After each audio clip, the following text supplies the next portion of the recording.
A memory surfaces for a young girl named Lacey. An adult's hand holds hers as a voice explains that her life is the only path forward. Her great strength cannot be ignored. A sharp sting follows as a star-like sigil, the sign of their agreement, is imprinted upon the back of her hand. As a child, she accepted this, believing it was her duty to dedicate her life to her country. The memory fades, replaced by the present chaos of a battlefield. A commander shouts for the hero, Brooks, to focus his attention on a black, dog-like monster. But Brooks spots a new threat, a wyvern circling high in the sky. The commander immediately redirects his orders, yelling for Lacey to strike the wyvern with lightning. Brooks looks over with concern, telling her not to push herself.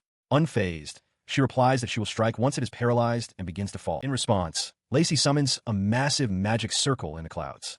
A colossal bolt of lightning crashes down, striking the airborne beast with devastating force. On the ground, Brooks and another soldier stare in awe, the latter remarking on her truly remarkable ability. As the aftershocks fade, Brooks remains stunned. A female mage from their party approaches, laughing lightly. She asks if he's all right, admitting she had thought a child like Lacey would be fine, but now sees her worry was unnecessary. Brooks can only manage to say, so this is... He realizes her true identity. She is the Dawn Witch. 1 year passes. The scene shifts to the grand royal capital of Kuranzu. Following the passage of time, Lacey and Brooks are seen walking together through the capital's bustling streets, surrounded by the chatter of the crowd. Lacey, her hood still drawn, looks around at the throng of people. She sighs, remarking on the size of the crowd and how it feels like a festival. She found herself overwhelmed by the bustling city streets. Despite having been in the capital for a month, she still wasn't used to the crowds. Stumbling into someone, she offered a quiet apology as a cat darted past her feet. Deciding she had had enough for one day, she resolved to simply go home and conduct some magic research. But as she turned, a hand abruptly grabbed her shoulder and a loud voice demanded, "Give me the Dawn Witch." The demand came not from an assailant, but from a boisterous street vendor hawking his wares. He cheerfully welcomed the gathering crowd, urging them to buy a painting of the Dawn Witch. Lacey stood stunned, realizing it was a portrait sale for the hero group. His pitch was incredibly effective. The crowd clamored for portraits of Brooks, the noble Wayne, and even Dana and Lacey. Some customers wanted to buy 10 at once, while others requested specific heroes. Lacey could only watch in awe at their immense popularity. She looked closer at the sparkling portraits on display. It wasn't just a sale. The atmosphere felt like a festival celebrating their accomplishments. She finally understood the scene before her. It had only been a month since the great victory over the Demon King. That victory came 10 years after the Dark Lord had been successfully resurrected, plunging the world into an age of fear. During that dark time, monsters spread across the land, attacking people and bringing devastation. Peace was lost. Amidst the chaos, a party from the kingdom of Kuranzu rose to challenge the Demon King, led by the hero Wayne, who wielded the holy sword. He was joined by the Saint of Light, Dana, and the Iron Warrior Brooks. The final member of their party was the kingdom's greatest magical treasure, the Dawn Witch, Lacey. Legends painted her as a figure of alluring beauty, with crimson hair like the dawn and eyes like bright stars. Her true nature was a mystery, as she rarely appeared in public. In reality, however, the actual Witch of Dawn felt utterly pathetic in comparison to her grandiose public image. She slipped away from the vendor, grateful that her plain appearance meant she wasn't even given a second glance. As she walked, she overheard the crowd's discussion. They imagined the Dawn Witch must have red hair, a sign of a noble body with high magic. They pictured the most beautiful woman ever, a stark contrast to the graceful Dana. This idealized hero, they concluded, was born from humanity's collective hopes and ideals. She stood alone, contemplating her new reality. With the mission to defeat the Demon King finally over, her specialized magic research was no longer necessary. She wondered what she was supposed to do now. Her entire life had been sustained for that single purpose. As the Dawn Witch, she was a mage bound by contract to the kingdom. Now, all that remained was to await her final role while experiencing her first and perhaps last period of true leisure. With too much free time, she felt there was nothing to do. Having seen all but a few of the portraits on display, she decided it was time to head back, turning away from the anonymous crowd. Despite her intention to leave, she found herself making a purchase. She rationalized it to herself. It was okay once in a while, especially since she hardly ever went shopping. The vendor gratefully thanked her. Her thoughts drifted back to the past. It had been a journey they were ordered to go on. But even so, she cherished the memories of those moments traveling with her companions. Lost in this nostalgic haze, she failed to watch her step. A voice cut through her reverie, warning her to look ahead or she would fall. Startled, she realized that with the public's false image of the Dawn Witch, no one would ever recognize her anyway. But the man she bumped and called out her name, "Hey, Lacey." It was Wayne. He observed her closely, noting that she looked pale and asking if she had skipped a meal again. Stunned, Lacey could only look up at him. On a sun-dappled park bench, Brooks watches Lacey eat. He tells her to take her time, a gentle smile on his face as he observes her eating heartily. He then asks why she suddenly wanted a portrait made. Lacey explains that she felt a wave of nostalgia, prompted by the fact that Dana and the other Brooks are no longer in the capital. She mentions that Wayne's drawing was the most popular, though she claims not to care. Her thoughts drift, however, wondering about the person known as Lacey, as if speaking of a stranger. He muses that portraits featuring his own face likely wouldn't sell, concluding that this arrangement is for the best. Lacey, flustered, insists she would buy it, claiming it's simply a matter of living more comfortably. He explains that having a famous face is a burden, which is why he uses concealment magic. This illusion spell makes his face appear unremarkable, though it is ineffective against those with superior magical power. Without it, he cannot go out casually, as he is completely exposed in public. Lacey agrees with his reasoning. She then questions his presence, pointing out that as a former hero and a noble, he must have duties to attend to. She mumbles to herself that while work is one thing, a party at the castle is unbearably uncomfortable. Her words prompt him to recall a recent conversation with Wayne, who had mentioned selling his house and servants. After hearing this news, Brooks grew deeply concerned, admitting he came to find Lacey because he started to worry if she was even still alive. He continues his internal monologue, convinced that if left to her own devices, Lacey would perish from neglect, skipping sleep and meals to do nothing but train her magic. Lacey is initially shocked at the suggestion she might die, but quickly concedes it's a possibility. She then fondly recalls that Wayne had, in fact, taken very good care of her during their journey. As she reflects on this care, she quietly wonders if this is what it feels like to have a mother. Her thoughts are interrupted when Brooks points out breadcrumbs in her tangled hair, lamenting that he didn't bring a comb. He then asks if she'd like more to eat. He then asks her directly why she gave up the house that had been provided to her by the country. Taking a sip from her cup, Lacey explains that with her journey now over, she felt it was time to put her affairs in order. She beams, explaining to Wayne that the feeling of living alone is entirely new to her, as she was never by herself even when traveling. He agrees that it's an obvious novelty, adding that he was also curious about the experience. He falls into a thoughtful silence for a moment, his hand resting on his chin. He then turns to Lacey with a serious look, telling her he has a proposal. With a gentle smile, he asks if she would like to live in his house.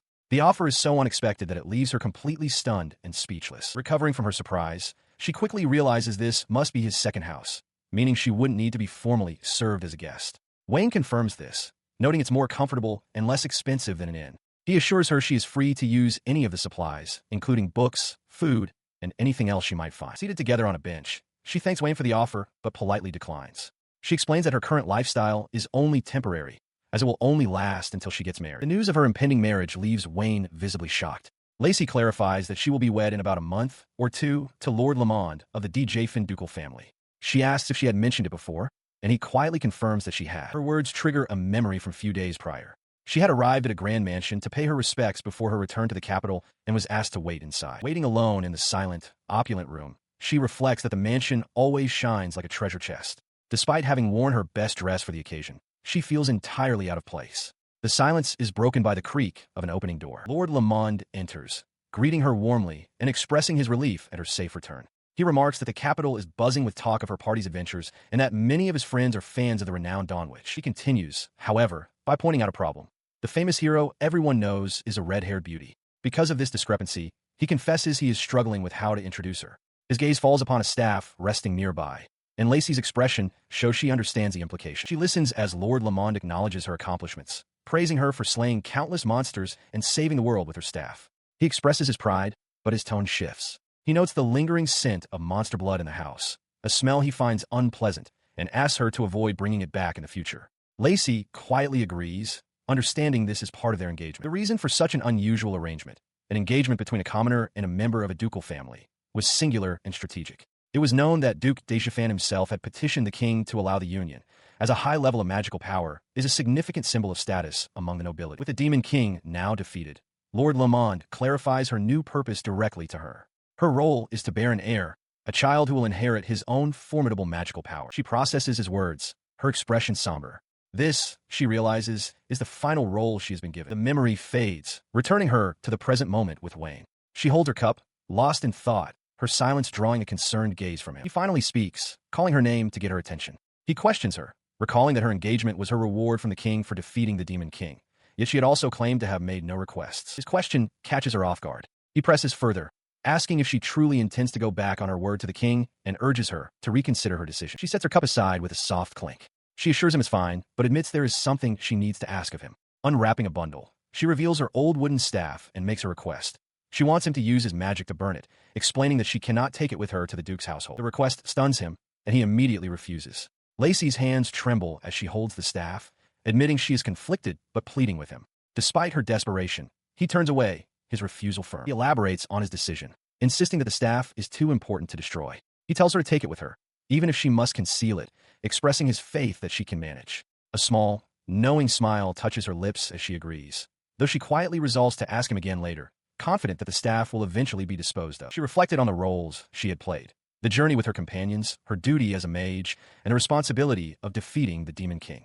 All of it, she felt, was already over. Wayne agreed to her unspoken need for rest, offering to take her to an inn. They walked on as birds flew over the darkening woods. As they made their way through the cobblestone streets of the town, he broke the silence, asking what kind of man her fiancé was. She asked if he meant Lord Lamond, admitting that she only knew his name. Wayne, slightly flustered, explained that it was only natural for a comrade to be curious about her fiancé, comparing his inquiry to a mother's inspection. Despite his reasoning, she thought to herself that she didn't really know him either, feeling that their conversations had always been superficial. Hearing this, Wayne could only manage a simple "oh." Lacey began to describe what little she knew of Lord Lamond's appearance. His hair was a darker shade of blonde, and his eyes were orange. She continued, adding that he had a slender build and was likely a bit shorter than Wayne himself. She then recalled his age, estimating he was about 10 years older than her, placing him in his mid-20s. Noticing Wayne's quiet focus, she asked if he was listening, to which he affirmed he was. Just then, Wayne gestured towards a man walking ahead of them, pointing out that the hairstyle was a perfect match for her description. Lacey stared, quietly acknowledging that it was just as she'd said. He confirmed her unspoken thought. That was the real Lord Lamond. The realization struck Lacey with sudden force. Crying out, she yanked her hood down over her face, curling into herself like a hermit crab.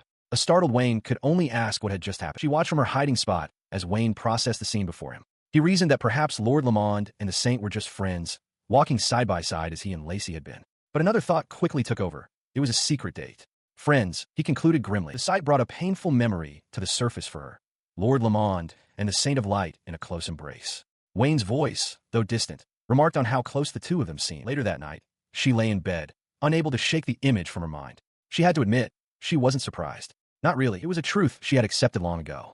A memory surfaced of telling him directly that she already knew that he would never love her. Back in the present, her gaze fell upon the intricate mark on the back of her hand. She resolved that as long as she could fulfill her role, no matter what happened, that would be enough. She would fulfill her role, even if it meant losing everything and watching the hero's party walk on without her. This conviction was the only path she could see for herself. Elsewhere in the inn, Wayne was also restless, tormented by his own thoughts. He stood on a balcony, frustrated. He wondered why she was so stubborn, lamenting that she seemed so dissatisfied, like someone who didn't even realize they had a basic right to act for personal gain or their own desires. His thoughts turned to the intricate mark on her hand, and a realization dawned. The contract, it was designed to make her that way. He now understood why her country would restrain her. It might seem cruel, but letting such immense power run free was far too dangerous. Even so, a flicker of doubt remained in his mind. He watched her, her expression a mask of quiet resolve. He then spoke to her directly, calling her name. He assured Lacey that he had no intention, nor the right, to dictate how she should live her life. Still, he had to ask if she was truly certain this was the path she wanted. Watching her as she rested in bed, his thoughts trailed off into a quiet promise. If that time ever came, if there was something she truly wished for, he would be there. Lacey recalls her past. At 10 years old, 5 years after the Demon King's defeat, she was engaged. The age and social status gap between her and her fiancé was nearly double. With only a few months until her wedding, she attended a reunion with her former party comrades, where she witnessed her fiancé, Wayne, being unfaithful. The memory of his expression is distant and unclear, but the feeling remains. This memory of aimlessness haunts her present. Sitting atop a stone wall, she laments another meaningless day spent waiting for her marriage. As she wonders what her old comrades are doing, a small, bird-like creature on her shoulder pipes up, asking what she wants to be, a knight, perhaps, or a hat maker. The creature's suggestion of becoming a hat maker brings a specific memory to mind. A young boy once told her with a bright smile that since the hero had defeated the Demon King, everything was fine now. He declared his intention to become a hat maker himself, so he could fix the feather decoration on his mother's hat. Lacey remembers smiling, telling him she was looking forward to it. The boy's simple hope for the future prompts a deeper reflection. During the war against the Demon King, everyone struggled merely to survive. The ability to look forward to the future is a precious thing. As this thought crosses her mind, her gaze falls to her right hand, and she wonders about the contract mark there, contemplating what her own future holds. Her quiet contemplation is suddenly broken. Brooks approaches, holding a bowl of food. He remarks that he's never seen that before, his gaze fixed on her hand. Lacey flinches, startled by his sudden appearance and directness. He offers her the bowl, telling her it's lunch, and reminding her to come for breakfast the next day. His tone then shifts as he asks about the contract on her hand. He observes that it must be quite powerful and then pointedly asks what would happen if she were to break it. His direct question leaves her stunned and confused. She doesn't seem to understand the premise, wondering if he's asking about some form of magical negligence. Seeing her bewilderment, Brooks looks away, deflated, and says that wasn't what he meant. She finally manages an answer, stating that nothing happens because she simply doesn't disobey it. Unsatisfied, he presses further with an intense hypothetical. What if the contract's terms were instant death for disobedience? His intense hypothetical hangs in the air between them. After a moment of consideration, he concedes that her point is true, but clarifies that it still wasn't what he was trying to get at. His line of questioning prompts a quiet confession from her. She turns away, admitting that she has never thought about her own future, because it is not something she is allowed to decide for herself. Her thoughts drift to a past shrouded in mist, a time when she felt so powerless that even deciding what to do for the day seemed an impossible task. The memory jolts her back to the present. She sits up in bed, a more immediate realization dawning on her. She hasn't eaten anything today. As she contemplates her hunger, a sharp tapping sound echoes from the window. The unexpected noise at this late hour alerts her to a presence outside, and her mind briefly flashes to Wayne, imagining his readiness to confront any potential threat. The source of the tapping reveals itself not as a threat, but as a small paper bird fluttering into her room. She recognizes it instantly, her eyes widening as she senses the familiar magical energy imbued within the delicate origami. It's from Wayne. The paper bird triggers a memory of Wayne demonstrating this very spell. He had called it birdsong reproduction magic, a clever application of wind magic. She had marveled at it, remarking on how he always used such interesting spells. Back in the present, the paper bird lands softly. She understands now that this is one of Wayne's own unique creations, a personal touch to his magic. The bird unfolds in her hands, revealing itself to be a letter. Wayne's words remind her that she had previously stated she had no request for His Majesty, and he gently asks if she would reconsider her decision. He continues, his concern evident in the simple, caring instructions he's written. He urges her to eat at least once a day, to wash her hands, stay hydrated, and comb her hair, adding that he worries even when he isn't watching. He insists that any request, no matter how small, is fine. His words evoke another memory, a moment where he looked at her with earnest sincerity and told her she could rely on him anytime. A soft, thoughtful expression crosses her face as she whispers his name. Moved by his persistent kindness, she sits down at her desk. By the flickering light of a single candle, she dips a quill in ink and begins to write her response. Her decision made, she sends her reply, soaring into the night sky as a paper bird. She resolves to ask once more for the staff to be burned. With this, she believes she won't need to write about food again, anticipating that she will eat the next day. Miles away, the message arrives with a sharp crack against the window, startling Wayne from his thoughts. He unfolds the paper, his expression unreadable as he takes in her words. Without a word, he sets out. Following the summons she received, Lacey arrives at the castle. The message had been direct, come in the afternoon to discuss the staff. She marvels at his ability to replicate her magic so quickly, but a sense of unease lingers. He immediately confronts her, his tone serious.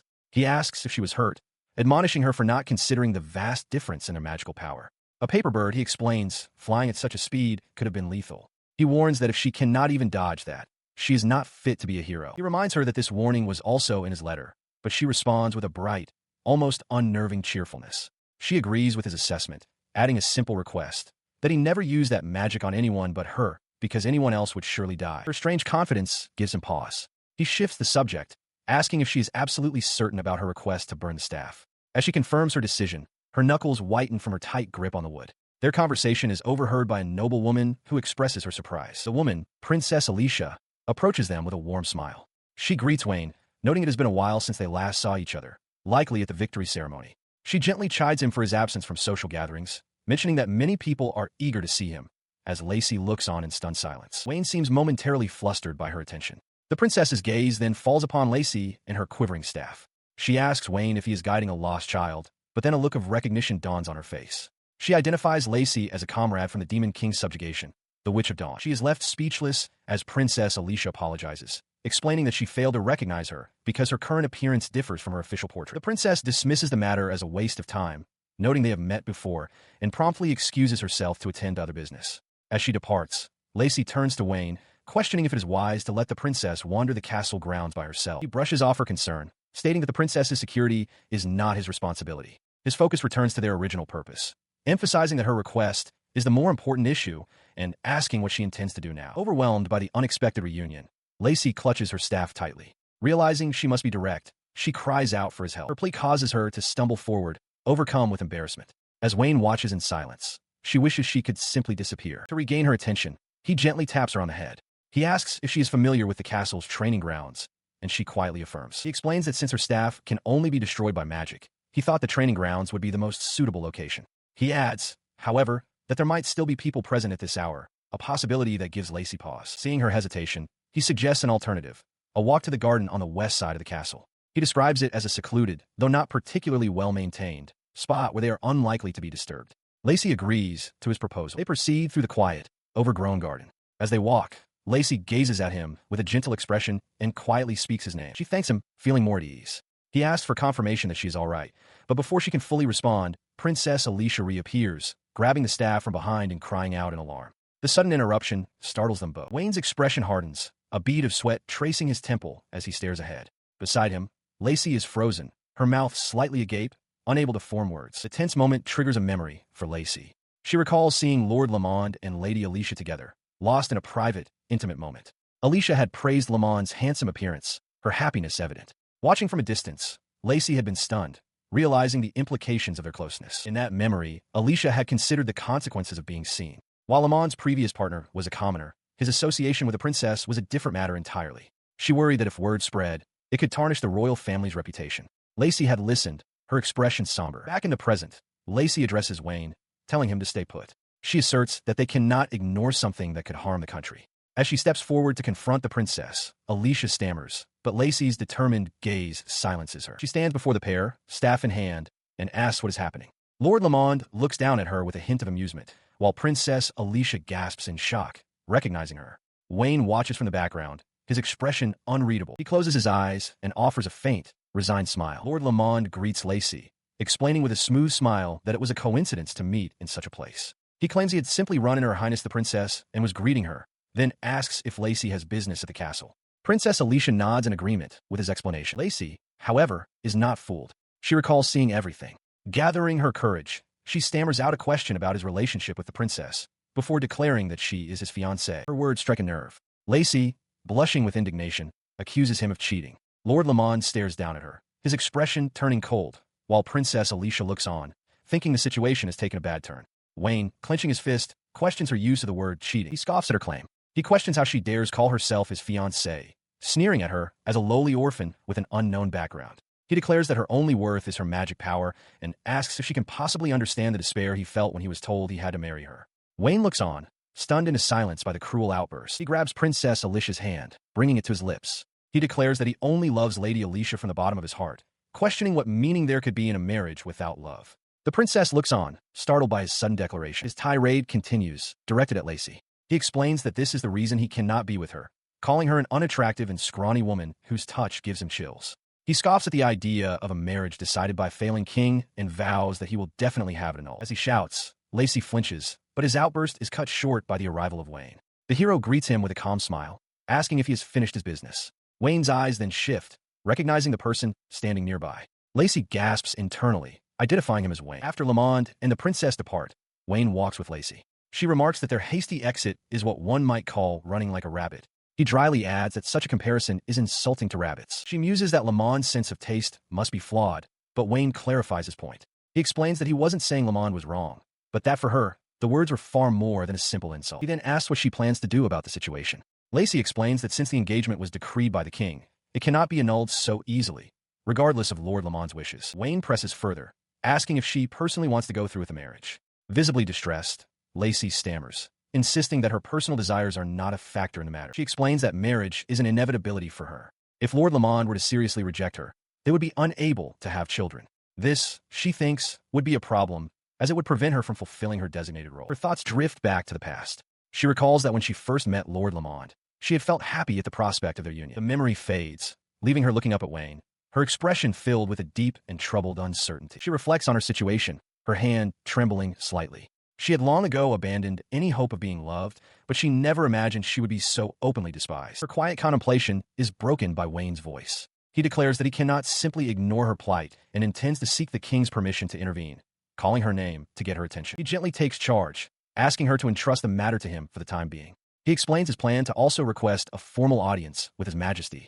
seeking her consent. She looks up at him, startled by his decisiveness. After a moment's hesitation, she asks if she can truly rely on him. In response, he offers a warm, confident smile, a silent promise of his support. A sense of relief washes over her. She reasons that since this affair involves the complex customs of nobility, Wayne is far better equipped to handle it. Without realizing it, a small smile graces her own lips. True to his word, Wayne secures an audience. In the throne room, he and Lacey kneel before the king. The monarch acknowledges the unusual nature of the request, coming directly from the hero. He observes the attendees, his own daughter, Princess Alicia, the Witch of Dawn, and the son of Dijon, and gives Wayne the floor to proceed. He thanks His Majesty for the opportunity. The king commands him to speak his mind. Wayne's expression turns serious as he begins, revealing that his purpose not only concerns Lacey, but also involves Her Highness, the princess, and is a matter of great importance. Within the castle walls, a matter of great importance was about to be brought to light. Wayne resolved to tell His Majesty the truth, but Lacey, standing beside him, was struck with uncertainty,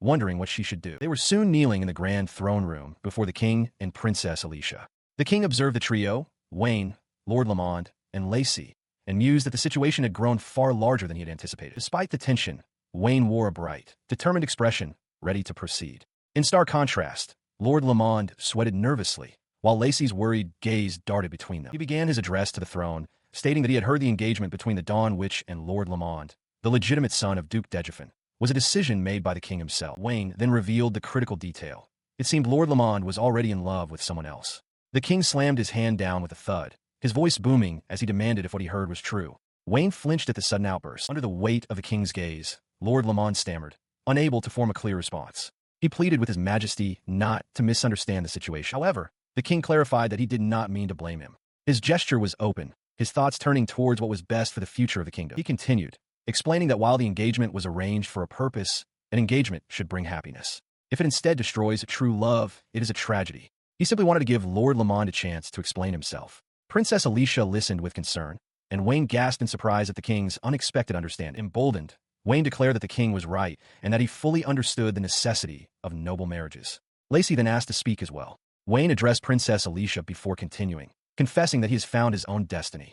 Finally, Lord Lamond, head bowed, admitted he had no excuse for his actions toward His Majesty and Lady Lacey. He declared that hiding his feelings and marrying Lady Lacey would be the ultimate betrayal. Lacey, standing nearby, could only look on in stunned silence. A wave of relief seemed to wash over the court as the truth came to light. Princess Alicia and Lord Lamond were in love. Lacey was heartbroken but free, and the king now saw the full picture, much to Wayne's satisfaction. Princess Alicia then stepped forward, addressing her father directly. She confessed that she truly loved Lord Lamond, and, referencing the rumor that His Majesty cherished her, pleaded for his blessing. From below, Wayne quietly affirmed her words. Lacey, watching the scene unfold, realized this was the magic Wayne had orchestrated. Indeed, just a few days prior, Lord Lamond had proclaimed his love for Alicia from the bottom of his heart. Following this public confession, Lord Lamond offered Lacey a gentle, apologetic smile. She looked up at him, the weight of what a marriage between them would have meant settling in. Princess Alicia's thoughts drifted to the alternative. She wondered aloud what a marriage without love could possibly mean. Her innocent question struck the king with surprising force, leaving him momentarily speechless. The princess remained quiet, her head bowed as she contemplated the grim possibility. Seeing his daughter's distress, the king spoke softly, telling her not to cry. As Alicia looked up at her father, he conceded that her point might be true. Lord Lamond then addressed the king with renewed passion. He voiced his disgust at the very thought of embracing someone he considered pathetic and unattractive, questioning the prospect of having children with the greatest witch in the land under such false pretenses. His outburst was met with a heavy, profound silence that filled the entire throne room. Far below the dais, the three petitioners stood, awaiting the king's final judgment. He fixes his gaze on Lord Lamond, his voice low and steady, and asks him to state the worth of the land's greatest witch. Lamond stammers, realizing with dawning horror that the king had overheard his earlier, insulting remarks. As he floundered, Wayne stepped forward with a placating smile, assuring His Majesty that it was all a misunderstanding. Lord Lamond, sweating and wide-eyed, could only stammer in agreement, insisting he didn't mean what he said. His panic drove him to fabricate a new reason for his outburst. He claimed his anxiety stemmed from Lady Lacey being so extraordinary that she was simply too good for him. Then, his voice rising with desperate finality, he declared that the arranged marriage was over and that he would cancel it himself. This declaration shattered the king's composure. His face contorted with rage, he pointed a trembling finger at the nobleman and bellowed the order to arrest the disrespectful man at once. At his command, guards immediately seized Lord Lamond, who struggled and cried out. Princess Alicia could only watch in shock, her voice trembling as she called his name. Nearby, Lacey remained on the floor, stunned into silence by the sudden turn of events. Princess Alicia, however, rushed towards the king in a panic, pleading with her father to wait and allow her to speak with Lord Lamond. Before the princess could reach him, Wayne calmly stepped forward, gaining the king's attention. He then turned to Princess Alicia, advising her that the day's proceedings were concluded. He suggested that if there were other matters, they should be handled at a later time. With a serious expression, he implored Her Highness to consider the decision regarding that man, Lord Lamond, with great care. He then addressed the king directly, recommending that any decision be postponed pending an investigation. Wayne revealed that it seemed Lord Lamond was close to another woman besides the princess, having seen them together in town just a few days prior. The news sent a visible shock through both Lacey and Princess Alicia. His report continued with the damning information that, within days, it was discovered Lord Lamond had more female friends than could be counted on two hands. The weight of this revelation settled heavily, and later, Princess Alicia was left to sob quietly in the solitude of her chambers. In the aftermath of the royal court's upheaval, Duke Dejafin, Lord Lamond's father, slams a door and laments the situation. He exclaims how painful it must be for the Dawn, which to be betrayed by words that once touched her heart. He then throws himself into a deep bow before surprised Lacey, offering a sincere apology for his foolish son's actions. As this happens, the official word is confirmed.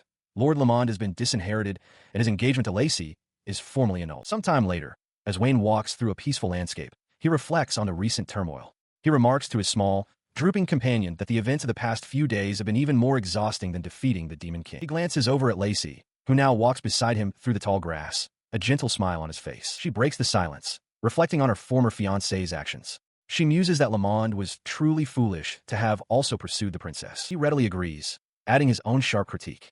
He calls Lamond truly unsalvageable, with terrible taste, no class, and reckless words, concluding that the Duke's family must be relieved. Each insult seems to sting Lacey. He continues his tirade, calling Lamond by his family name, Dejafin, and remarking how terrible it sounds. He expresses gratitude that the engagement was cancelled, pointing out that otherwise, her name would have become the dreadful-sounding Duchess Dejafin Lacey. She turns away with a small hug. His words, however, have an unintended effect. Her expression crumbles into one of profound sadness, tears forming in her eyes as she looks up at him, her voice barely a whisper. She begins to cry openly, tears dripping from her chin. Wayne is frozen in shock, his eyes wide with confusion at her sudden emotional shift. His confusion turns to panic as he reaches for her, asking what's wrong. A dreadful realization dawns on him, and he asks if it's possible she actually wanted to remain engaged to Lamond. As Wayne stood frozen by his realization, Lacey was lost in her own turmoil, wiping a tear from her eye. She wondered what to do, dismissing the idea that his words were the cause. She told herself not to pay attention to people like him, but the distress was undeniable. She wanted to reassure him, to say that it was all right, but her voice caught in her throat. As she clutched her chest, a small, soft hand tapped her shoulder. It was her slime companion, offering her a familiar wooden staff. The sight of it cut through her grief with a sudden thought. She hadn't burned it yet. Since Wayne was there, she considered asking for his help. Her eyes widened as she looked up, a silent question forming on her lips. For what purpose would she need him? Her hand slowly reached towards the staff lying in the grass. Tears streamed down her face as she grasped the staff. The thought echoed in her mind. If she didn't marry Lord Lamond, then what would happen? Clutching it tightly, she admitted the truth to herself. She didn't want to let go of this staff. This attachment was rooted in her past. Ever since she could remember, she had lived in an orphanage. The other children, frightened of her, called her a demon, and she never found the courage to play with them. One day, while sitting alone in a dark room, she noticed her hands were glowing faintly. It felt warm, and she wondered if it was just her imagination. She soon realized it was her own magic power leaking out because it was too strong.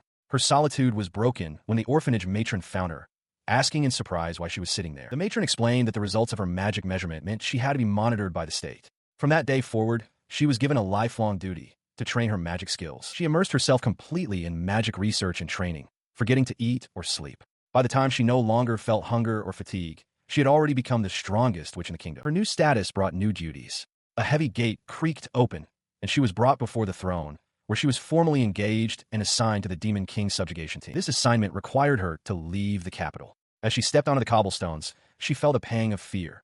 It was the farthest she had ever traveled. Suddenly, a voice called out her name. It was Wayne, who stood with the rest of their party.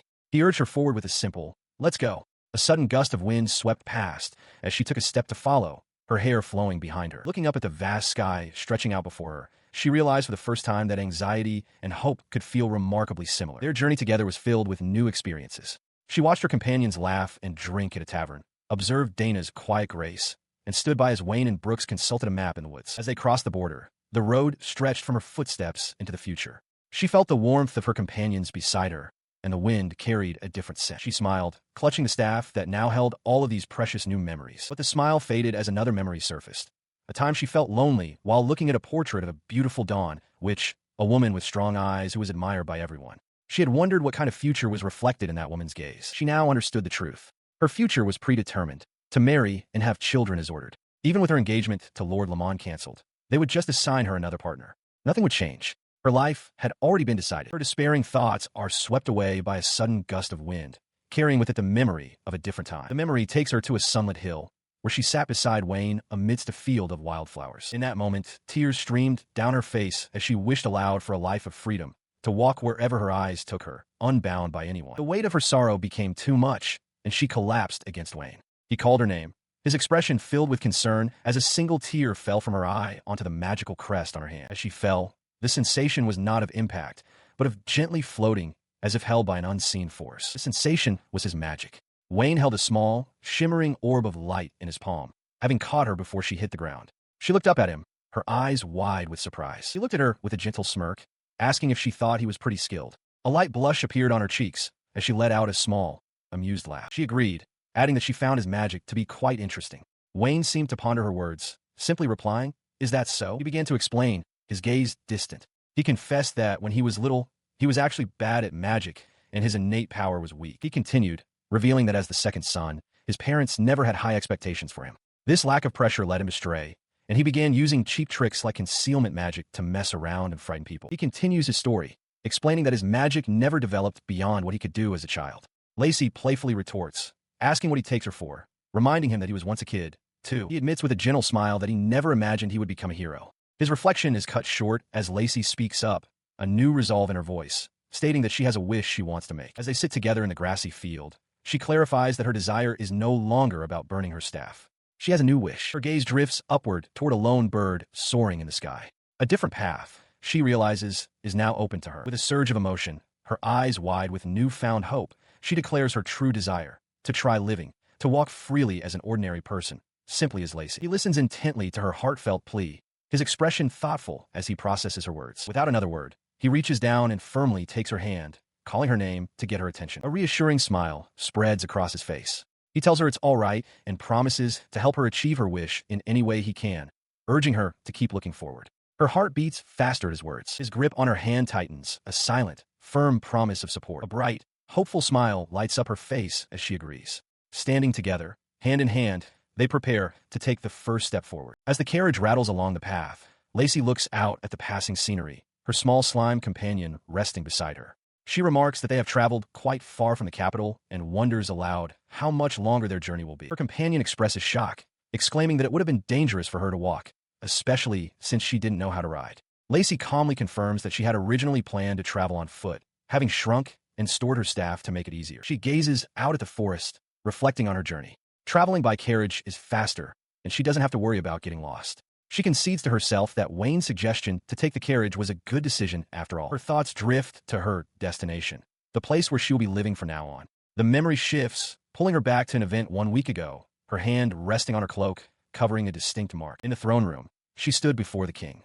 She had come, she announced, to claim the reward she had left behind. The king, looking weary, simply instructed her to say what she came for. Lacey's heart pounded in her chest, her eyes wide with nervous anticipation. Clutching the fabric over the mark on her hand, she declared her wish, to live by her own strength, without relying on anyone or being bound by anything. With tears welling in her eyes, she pleaded with the king to release her contract mark. His Majesty reacted with shock and distress, while Wayne looked on with a stern, unreadable expression. After a heavy pause, the king relented.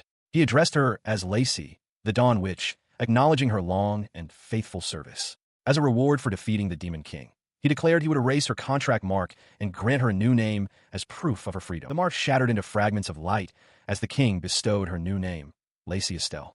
Back in the present, Lacey reflects on this moment. With a new name and new clothes, she is finally free to start a new life. She is suddenly struck by a daunting realization. Now that she is free, what is she supposed to do? She questions what she can even do. For her entire life, her sole purpose was to defeat the Demon King and then marry. No one ever asked anything more of her, leaving her feeling purposeless. The weight of her new name, Estelle, which means star, settles upon her. Her thoughts drift to the significance of stars. The people of old used them to create stories in the sky, and sailors relied on their guidance to navigate the seas. She wonders if someone like her, who feels she has nothing, is truly worthy of such a grand name. Her contemplation is interrupted by a voice announcing their arrival. Stepping out, she takes in the sight of a peaceful, rural settlement called Plume Village. She recalls that His Majesty granted her 2 noble titles as a reward. As she walks along a dirt path, she clarifies the nature of these titles. One was her new name, and the other was a house located a fair distance from the capital. She reflects that nearly all the monetary rewards for defeating the Demon King were donated, making her feel especially grateful to have been given a place to stay. Lost in thought, she pauses her walk, her attention caught by the small wonders of the countryside. A squirrel scurrying past, a dragonfly landing on her finger. The dragonfly's departure startles her back to her anxieties. She concludes that wandering aimlessly won't give her any answers and resolves to head towards her new house. Her path leads her to a plot of land. She observes that it looks less like a field and more like a barren patch of earth. There, she spots someone tilling the soil with a hoe. She looks closer and realizes it's a child, even younger than herself, working the difficult ground with surprising diligence. The young worker glanced back, letting out a sigh of relief. Behind him, Lacey was gripped by a sense of restlessness, resolving that she too needed to apply herself, perhaps by starting with the small, everyday tasks. As she contemplated the basic necessities of life, like eating, his voice cut through her thoughts, calling out to her from a distance. He tried again, shouting to the one with the hat, but she remained absorbed in her plans. Concluding she was poor at shopping, she decided to forage for edible plants instead, recalling that mushrooms and acorns were in season. His persistence paid off when he called out to the wizard with a staff. The direct address startled Lacey, who spun around, staff in hand, shocked to realize he was speaking to her. He simply stared back, wondering who else it could possibly be. Now face to face, she asked if his goal was to remove the large tree. He affirmed it with a confident smirk, explaining his desire to cultivate a field and how the tree was preventing any further progress. He lamented that removing it by hand would take years, then gestured with excitement, asking her to simply remove it with magic. The casual nature of his request left her momentarily speechless. She tried to explain the limitations of her abilities, stating that while magic is useful, it isn't omnipotent. In fact, she had never even heard of a spell capable of moving entire trees. Undeterred, he proposed a more drastic solution, blowing up the entire area along with the trees. She quickly dismissed the idea, pointing out that such an act would be far too dangerous, even with protective spells, and would utterly ruin the soil. As a small bird chirped from a nearby branch, she formally apologized and declined his request. The worker's hopeful expression fell into one of mild disappointment. The bird took flight, and as it did, Lacey's gaze drifted upward. She stood in silent contemplation, her expression unreadable as a fleeting memory of a man's face surfaced in her mind. She rolls up a sleeve and asks the young man to please step back a little. He looks on, puzzled by the request. With that, she rises into the air, her staff held ready. A complex magical sigil glows beneath her as she focuses her power, grasping the fundamental forces of space, earth, gravity, and wind. A look of determination crosses her face as she realizes she can accomplish the task. He is jolted by a sudden, violent tremor that shakes the entire area. His eyes widen in alarm as the ground rumbles beneath his feet. The source of the quake becomes clear as the enormous tree is torn from the earth with immense force, soil and roots trailing behind it. The young man shouts in disbelief at the sight, while the sheer power of the spell sends Lacey's hat flying from her head. Hovering beside the levitating tree, she calmly asks what she should do with it. The worker, still flabbergasted, points to a new location. She agrees, adding that while she's at it, she'll move the large stone and even a startled ground mole as well. He stares in awe at the result. A vast, perfectly prepared plot of land, the soil neatly tilled. He blushes, overwhelmed, thinking that this is more than enough. Her task complete, she quietly announces her departure and begins to slip away. But before she can leave, he quickly grabs the edge of her cloak, urging her to wait. He turns to face her, his expression a mixture of awe and profound gratitude. He stammers for a moment before blurting out a heartfelt thank you, telling her she's amazing. His intensity catches her completely off guard. His burst of emotion is quickly followed by embarrassment. He turns away, pinching his own cheek as he apologizes, leaving her looking on in confusion. He then explains his apology, confessing that he had grown frustrated and desperate because clearing the land was taking so long. It was this desperation, he admits, that led him to make such a reckless request earlier. He lets out a sigh of relief, his voice filled with awe. He tells the witch that she truly saved him, expressing his amazement that she actually managed to clear the entire field. He offers her sincere, heartfelt thank you. His earnest praise catches her completely off guard. Her eyes widen and a blush spreads across her face, leaving her momentarily speechless. He seems confused by her reaction, asking what she means and insisting that he's the one who should be thanking her. Overwhelmed by the attention, Lacey flinches, and her large hat plops down over her eyes. Tears well up in his eyes as he continues, admitting that he hasn't cried in a very long time. He finds it embarrassing that his tears are now flowing so easily. As he speaks, Lacey turns and walks away into the trees, tapping her staff on the ground. He waves goodbye as she departs. Alone now, she reflects on her past, remembering a time when she thought she couldn't accomplish anything and that freedom held no meaning for someone like her. Later that night, under a sky with a single bright star, the young worker's thoughts drift, He wonders if he was wrong to believe, questioning if even someone like him could do something helpful for others. The scene shifts to a different location entirely. A hand holds a list, the person confirming that their task is simply to arrange the items detailed on it. In the background, a large, stately manor is silhouetted against the night sky. Inside, Lord Lamond gives instructions to Brooks, who is seated and reviewing a document. Lamond states that he is counting on Brooks to finish the preparations before the next vacation. Brooks acknowledges the order, and Lamond smiles faintly, repeating the word vacation to himself. Brooks looks over a map spread out before him, noting that the preparations seem to be for an expedition. Just then, the door opens and Lacey enters, apologizing for the intrusion. She holds a small bundle, explaining it's a housewarming gift for a companion. A week after moving into her new home in Plume Village, Lacey is surprised by a suggestion from Wayne, who has brought a housewarming gift. He proposes that she open a shop. Lacey is taken aback, questioning who he could possibly mean. Wayne confirms it is her. She recoils in shock, insisting there is no way she could do such a thing. She demands to know why he would suddenly suggest such a thing. As she speaks, Wayne finishes braiding her hair, musing aloud that he should have brought a ribbon to tie it into a circle. He calmly explains that there are all kinds of stores, suggesting she could sell bread. The idea flusters Lacey, who doesn't even know how to bake. Wayne reassures her, clarifying that she doesn't need to run a wildly popular bakery with long lines every day. He reminds her of the happiness she felt being useful to others when she helped clear the farmland. He insists that wanting to be useful to someone again is a wonderful thing. His tone then turns serious. He tells Lacey that her happiness isn't enough. To keep on living, she needs money. Lacey looks up at him, confused by the sudden shift in conversation. He continues, explaining that her life has always been secure by the country, so she likely never realized that everything has a cost. The word money echoes in Lacey's mind as she begins to grasp the new reality. Wayne lists the expenses that were once covered for her: house rent, servant salaries, food, daily necessities, clothing, and even the cost for her magic research and materials. He clarifies that while her current house is free of rent, the country will no longer pay for her other living expenses. However, he notes that for her alone, the cost shouldn't be too high. With a bright smile, he brings the conversation back to his original point. This is why they are opening a shop. If her reward money is running low, her only option is to earn more herself. The slime companion panics, wondering how they will manage to do that. He concludes that this plan allows them to help others and earn money at the same time, killing two birds with one stone. A faint blush appears on Lacey's face as she finally understands his reasoning. She looked toward Wayne, who continued his point. Of course, she didn't want to live in seclusion eating grass, but she admitted she had considered it. If she planned to live here properly, however, that was another story. He sighed, the reality of the situation weighing on him. As the hero, he shouldn't have struggled with money, yet he understood the lives of commoners far better than she did. He recalled his journey, where he constantly cared for everyone, worrying about simple things like dinner amidst his chaotic party. He realized there wasn't a single sane person among them and resolved to stay strong. His apparent worldliness left Lacey impressed. She marveled at his ability to handle so many things, remarking that it was to be expected from someone chosen by the Holy Sword, though she confessed she knew nothing about that. Flustered, Wayne insisted that wasn't what he meant, feeling overwhelmed by her praise. Her admiration quickly solidified into resolve. A blush crept up her face as she declared to herself that from now on, she would have to be able to do it too. This newfound determination was met with a gentle smile from Wayne.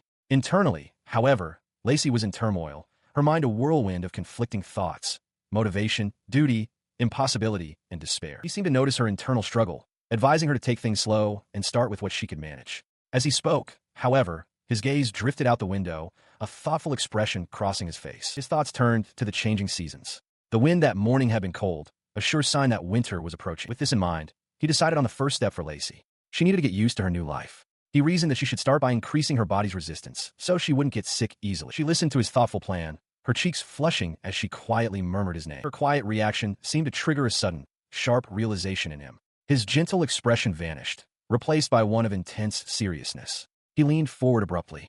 "Lacey, have you been eating properly?" Her shocked face was all the answer he needed. She flinches at his question about when she last ate, then quickly insists that she does eat, claiming to have had a meal just this morning. She continues with forced enthusiasm, declaring that she also ate yesterday morning and night, and the day before that as well. Wayne listens, his expression unconvinced. He marvels at her progress, finding it almost unbelievable. He remembers a time when she would skip meals so frequently that she would collapse, forced to chew on medicinal herbs just to recover.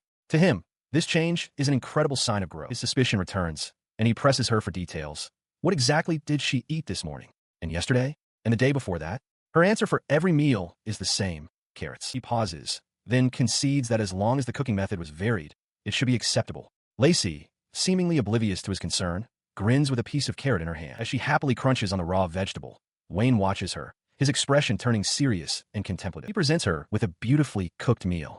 Lacey gasps in astonishment. Wayne explains that while raw carrots are fine, they're easier to eat when cooked, noting that even simply boiling them with salt can be quite good. Taking a bite, she is overcome with delight, exclaiming how delicious and tender the food is. His gaze then falls upon a massive pile of carrots in a nearby crate, prompting him to ask why she has so many. Lacey explains they were a gift from the young field worker whose land she helped clear, admitting that he insisted she take them even after she declined. He tells her that accepting the gift was the right thing to do. Still eating, she dismisses her own actions as unimportant. Wayne understands her perspective, but privately reflects that her small act meant the world to the other person. He explains that for the young worker, words alone were not enough to convey his immense gratitude. Looking at her seriously, Wayne imparts a lesson.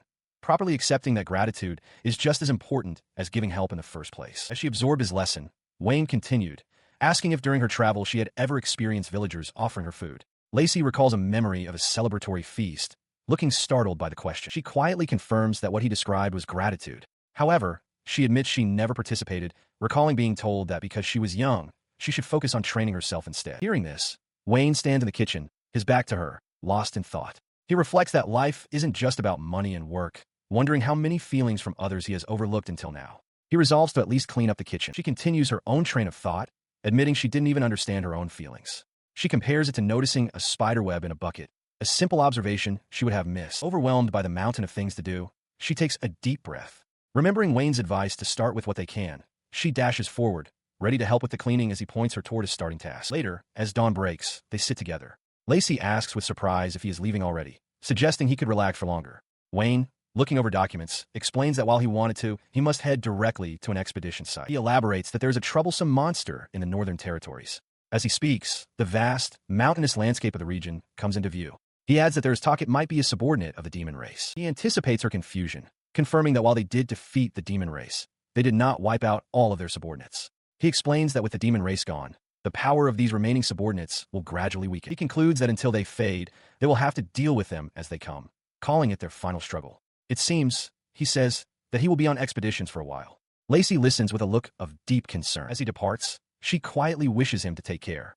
From outside, his voice drifts back, assuring her, of course. She watches as Wayne makes his final preparations to leave. He tells her he stocked the food storage with a variety of things, not just carrots. As his horse crunches on one, she reluctantly agrees to try. Wayne announces he's heading out, and she quietly affirms. As he turns, his gaze lingers on her large manor. He muses that having cleaned the kitchen, he knows maintaining a house of this size must be a difficult task. He voices this concern, noting that the air inside feels stagnant, and asks if she's been neglecting to circulate air in the unused rooms.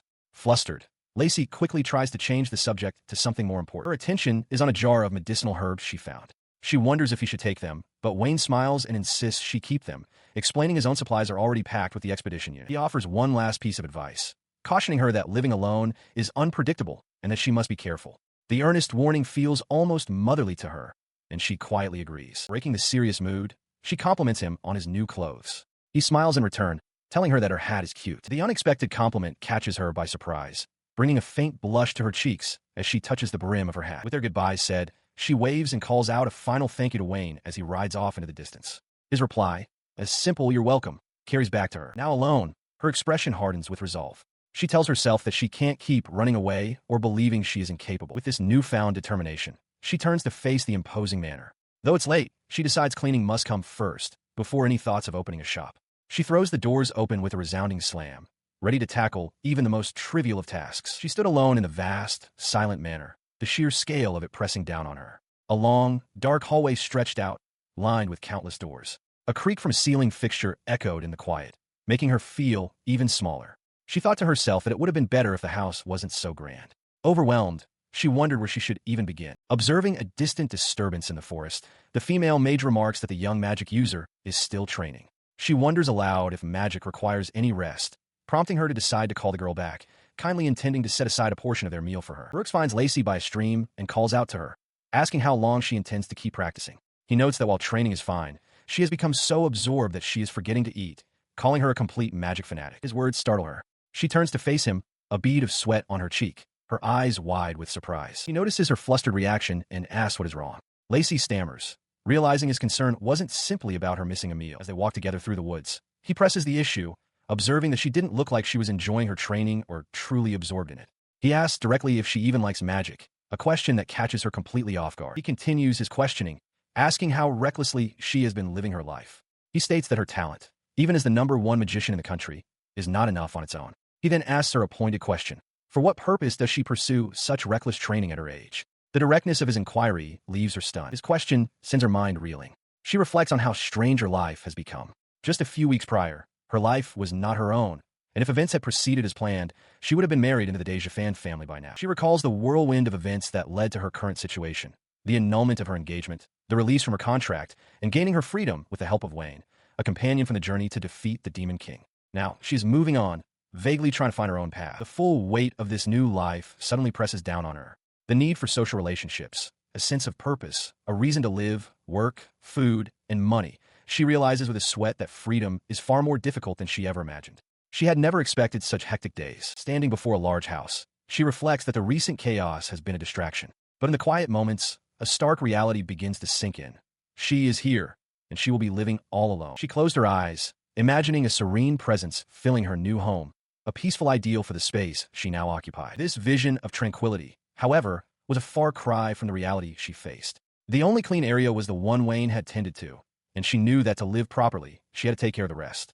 Steeling her resolve, she gripped a broom, declaring that the cleaning must be done. But as she looked around at the dusty chandeliers and cobweb-covered ceilings, the sheer scale of the task was daunting. She felt a wave of uncertainty, wondering where she should even begin. She decided to start simply, focusing her attention on the broom she held in her hands. But instead of sweeping, a familiar power surged forth. A glowing magical circle materialized as she prepared to conjure her own cleaning tools. She began to meticulously plan her magical assault on the grime. First, she would use wind to clear the dust and gather the filth in one spot. Then, she would thoroughly clean the light fixtures, wash the rags in a bucket of magically prepared water, and get to work. This new application of her skills brought a stark memory to the surface. She recalled her training, where magic was almost exclusively used for attack. The goal was always to determine how fast, strong, and accurately she could defeat an enemy. Striving for that destructive perfection was considered a magician's sole purpose, a belief she once shared. Yet, another, warmer memory followed, a time when her magic brought simple joy to a smiling young friend. Inspired by this recollection, she returned to her work with renewed purpose. She cushioned dishes with wind, washed them carefully with soap bubbles that whisked away dirt in an instant, and then dried them. Using magic this way felt completely new. The feeling was exhilarating. She realized that by adjusting and combining her power in new ways, she could do anything. A wide, genuine smile spread across her face as she finally understood. This was fun. She continues her work, deciding to ventilate the second-floor rooms as well. While gathering dust near the entrance, her attention is caught by a door that refuses to open. The resulting gust of wind from an opened window bursts outward, startling her. Outside, the young field worker is caught completely by surprise, stumbling backward as the wind hits him and his potatoes scatter across the ground. He now stands inside, flustered and apologizing profusely. Lacey, equally embarrassed, assures him it's nothing. He then asks if the gust of wind was her magic, which she confirms. His attention then shifts to the basket of potatoes he brought in with him. He presents them as the second gift from the farm, freshly dug potatoes from that morning. Lacey is taken aback by the gesture, grateful for the new ingredient and already considering how they can be cooked. As she appreciates the earthy smell of the fresh potatoes, she realizes he has already left, just as he did when he brought the carrots. She hadn't even had a chance to thank him properly, and she still struggles to recall his name. She manages to stop him, inviting him for tea and addressing him as Alan San.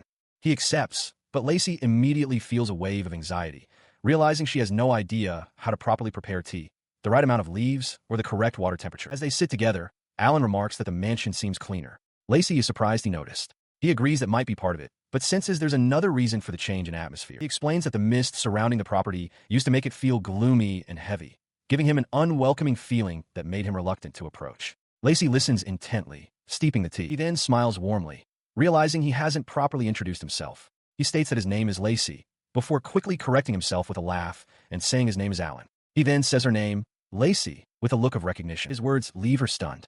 He asks if she is the Dawn Witch from the hero's party. Lacey is shocked he could recognize her from her name and magic alone. However, he continues, mentioning that the real Dawn, which is an adult with red hair, revealing he's a fan.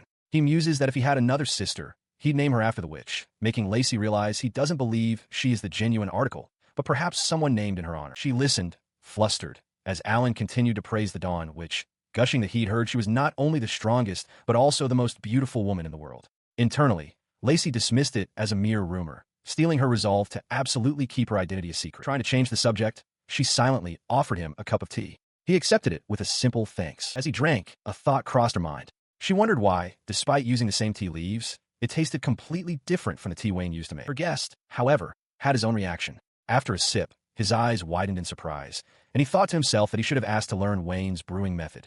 He trailed off, commenting that the tea was a bit strange, but his hesitation gave way to a bright smile as he declared it delicious. When Lacey expressed her surprise, he explained that it tasted even better because someone he knew had made it for him. He encouraged her, saying he was looking forward to the next time, when it would surely be even better. Lacey was left blushing, touched by his words. He took another appreciative sip, remarking that the tea leaves must be expensive, as he'd never smelled such a wonderful aroma before. A memory of Wayne holding the box of Shelonique tea, exclusive to noble families, surfaced. Lacey realized with a start that she had never even considered its cost. His observations continued, putting her on the spot. He noted that even the cup looked expensive, leading him to conclude that she must be rich. After all, he reasoned, living in a place like this meant she couldn't possibly be a commoner. Lacey, startled, vehemently denied it. She scrambled for an explanation, stating that the tea was a gift. She added that the house, too, was received from a generous person she met by fate. As an image of her benefactor flashed in her mind, Alan marveled aloud, wondering if such generous people truly existed. His curiosity piqued. He pressed further, asking if even the cup was part of the house. When Lacey confirmed it, he seemed to understand, remarking that if it was something from the Welbear family, it would of course be nice. He then asked about the person who gave it to her. The name suddenly clicked for him. He stood up, exclaiming, "It's the Welbear family." He questioned how she could be living there without knowing anything about them, asking what kind of person she was. He then softened, musing that perhaps it was better for her to remain ignorant. However, gazing at the mansion, he admitted that his own curiosity was now overwhelming, and it didn't seem possible for her not to know. She explains that since the Welbear couple, who lived there, disappeared 4 years ago, the ownership of the mansion has changed hands multiple times. However, no one ever stays for long. They all run away. Alan, a bead of sweat on his temple, quietly repeats her words, questioning why they would flee. Lacey confirms his suspicion, her gaze distant. As rain falls on the imposing structure, she reveals the chilling reason. The mansion is said to be haunted by the ghosts of the Welbear couple. Inside a large, somewhat sparse house, Alan sits across from Lacey, recounting the history of her new home. He explains that the former owners were a merchant couple whose ordinary lives were completely changed by a single, beautiful feather from magical beast. Lacey, wide-eyed, wonders aloud if a ghost is involved. His story flashes back to his childhood. A younger Alan is shown a beautiful feather by his mother, who explains that it's from a cockatrice, a bird monster with a snake for a tail. She tells him that a certain Mr. Welbear has recently started dealing in these feathers. The young boy listens as his mother elaborates. Brooches and hair ornaments made from the feathers can be sold at high prices to nobles, and she helps make them. She notes that while a normal cockatrice resembles a white chicken, the feathers the couple used were a rare, shimmering golden color.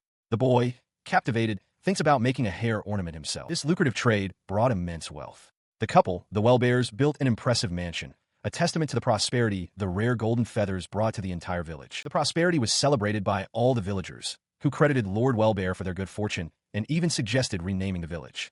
They quickly erected a new sign at the village gate, christening it Cockatrice Feather Ornament Village. Unfortunately, the excitement was fleeting as the supply of golden feathers suddenly came to an end. Returning to the present, Alan explains to a shocked Lacey that things went downhill fast. With the feather supply gone, the accessory business died out. In no time, the couple vanished, running away during the night, leaving only the village's new name behind. He continues, describing how after the mansion was abandoned, creepy rumors began to spread. Though it was a fine house, people who entered, even thieves, would all flee in terror.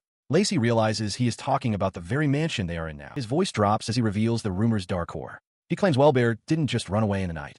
He died inside the mansion. Now, the building is said to be cursed by the spirits of the couple. He then turns the question to her, asking if she has heard any weird sounds. People say terrifying voices can be heard from inside, enough to make one's hair stand on end. Lacey thinks for a moment, admitting she hasn't. Alan concedes that the gloomy feeling has faded a bit since she arrived. A grin spreads across his face as he makes his final point. That's how rumors usually go, he says. People already have preconceived notions about the mansion, and that's what keeps the stories alive. He suddenly screams in terror, pointing frantically behind Lacey.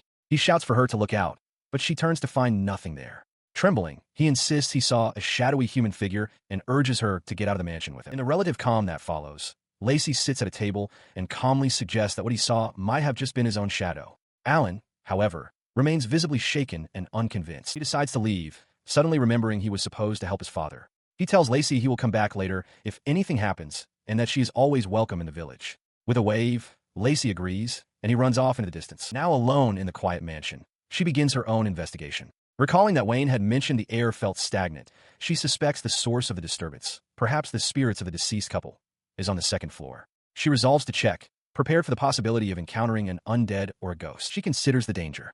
Such beings can cause harmful effects just by being nearby. If she were to be cursed, she wouldn't be able to handle it. Therefore, she concludes with unnerving calm, she must defeat whatever is here before that can happen. Her mind drifts back to when she was cleaning the mansion. She recalls a specific door that wouldn't open. With a new sense of purpose, she walks down a long, dark hallway, determined to find it. She believes the door is located at the back of a particular room. Approaching it, she finds it locked tight. Peeking through a crack, she sees the room beyond is cluttered with old furniture and crates. Her attention is then drawn to a large bookshelf against the wall. A faint sound, almost like a voice, seems to emanate from it.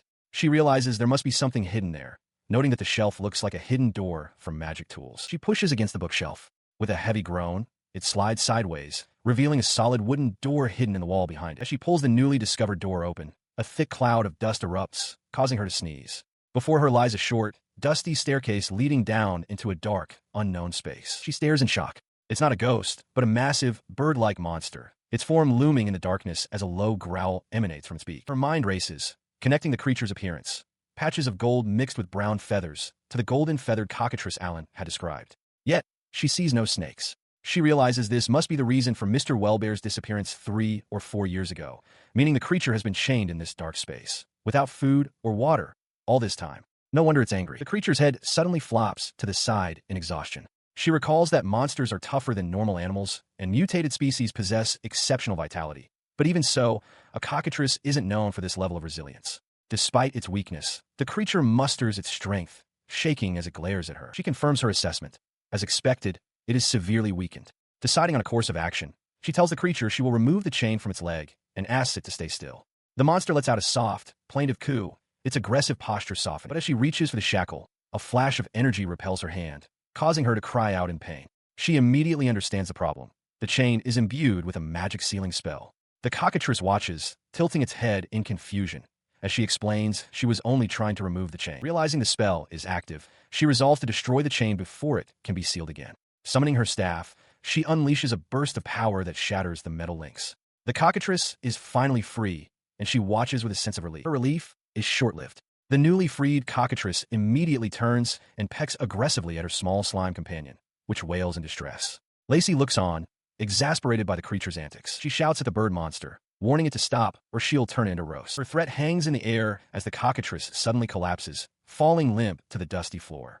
She stares, completely bewildered by the abrupt turn of events. In another location, a young woman with long, light hair stares forward, her eyes wide with shock and horror as a single, dreadful realization strikes her. Dead, kneeling beside the great beast's motionless body, Lacey stared in stunned silence. Her eyes were wide with disbelief as she processed the sudden collapse, questioning aloud if this could possibly be real. She leaned closer to inspect the creature, her gaze falling upon its wing. There, she saw them. Clear, sharp marks indicating the feathers had been deliberately cut by a human hand. As this realization dawned on her, outside the mansion walls, Alan remarked to Brooks that the atmosphere felt different, somehow gloomier than he remembered. Brooks agreed, his expression serious, as he noted the very air felt heavy. Back inside, her eyes narrowed with understanding. It was just as she had suspected. The multiple restraints she'd found were meant to keep this specific cockatrice, the one the boy kept talking about, from escaping. A sudden, chilling vision then flooded her mind. She saw the cockatrice as a small, white fledgling, locked away in a dark room under the gaze of a hooded figure. She understood its history in a flash. It had been imprisoned, its feathers plucked while still alive, and then abandoned. The creature's immense anger and resentment had festered, seeping into the very foundations of the mansion. The vision focused on the young creature's suffering as a single tear fell from its eye. In this psychic space, her hand instinctively reached out, a gesture of comfort toward the tormented bird. When the vision receded, she found herself holding the small, fragile form of the fledgling cockatrice. Its breathing was shallow, and a dreadful certainty gripped her.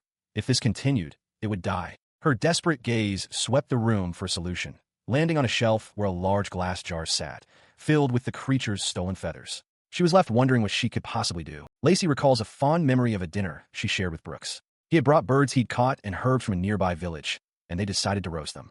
It was her first time cooking, and though she felt she only helped a little, she remembers how amazingly good the meal tasted. Now, in the present, she faces a different challenge, a story of a witch and a creature. For the first time, she is attempting to make her own healing potion. The ingredients are laid out. The injured cockatrice, 3 medicinal plants, and oil.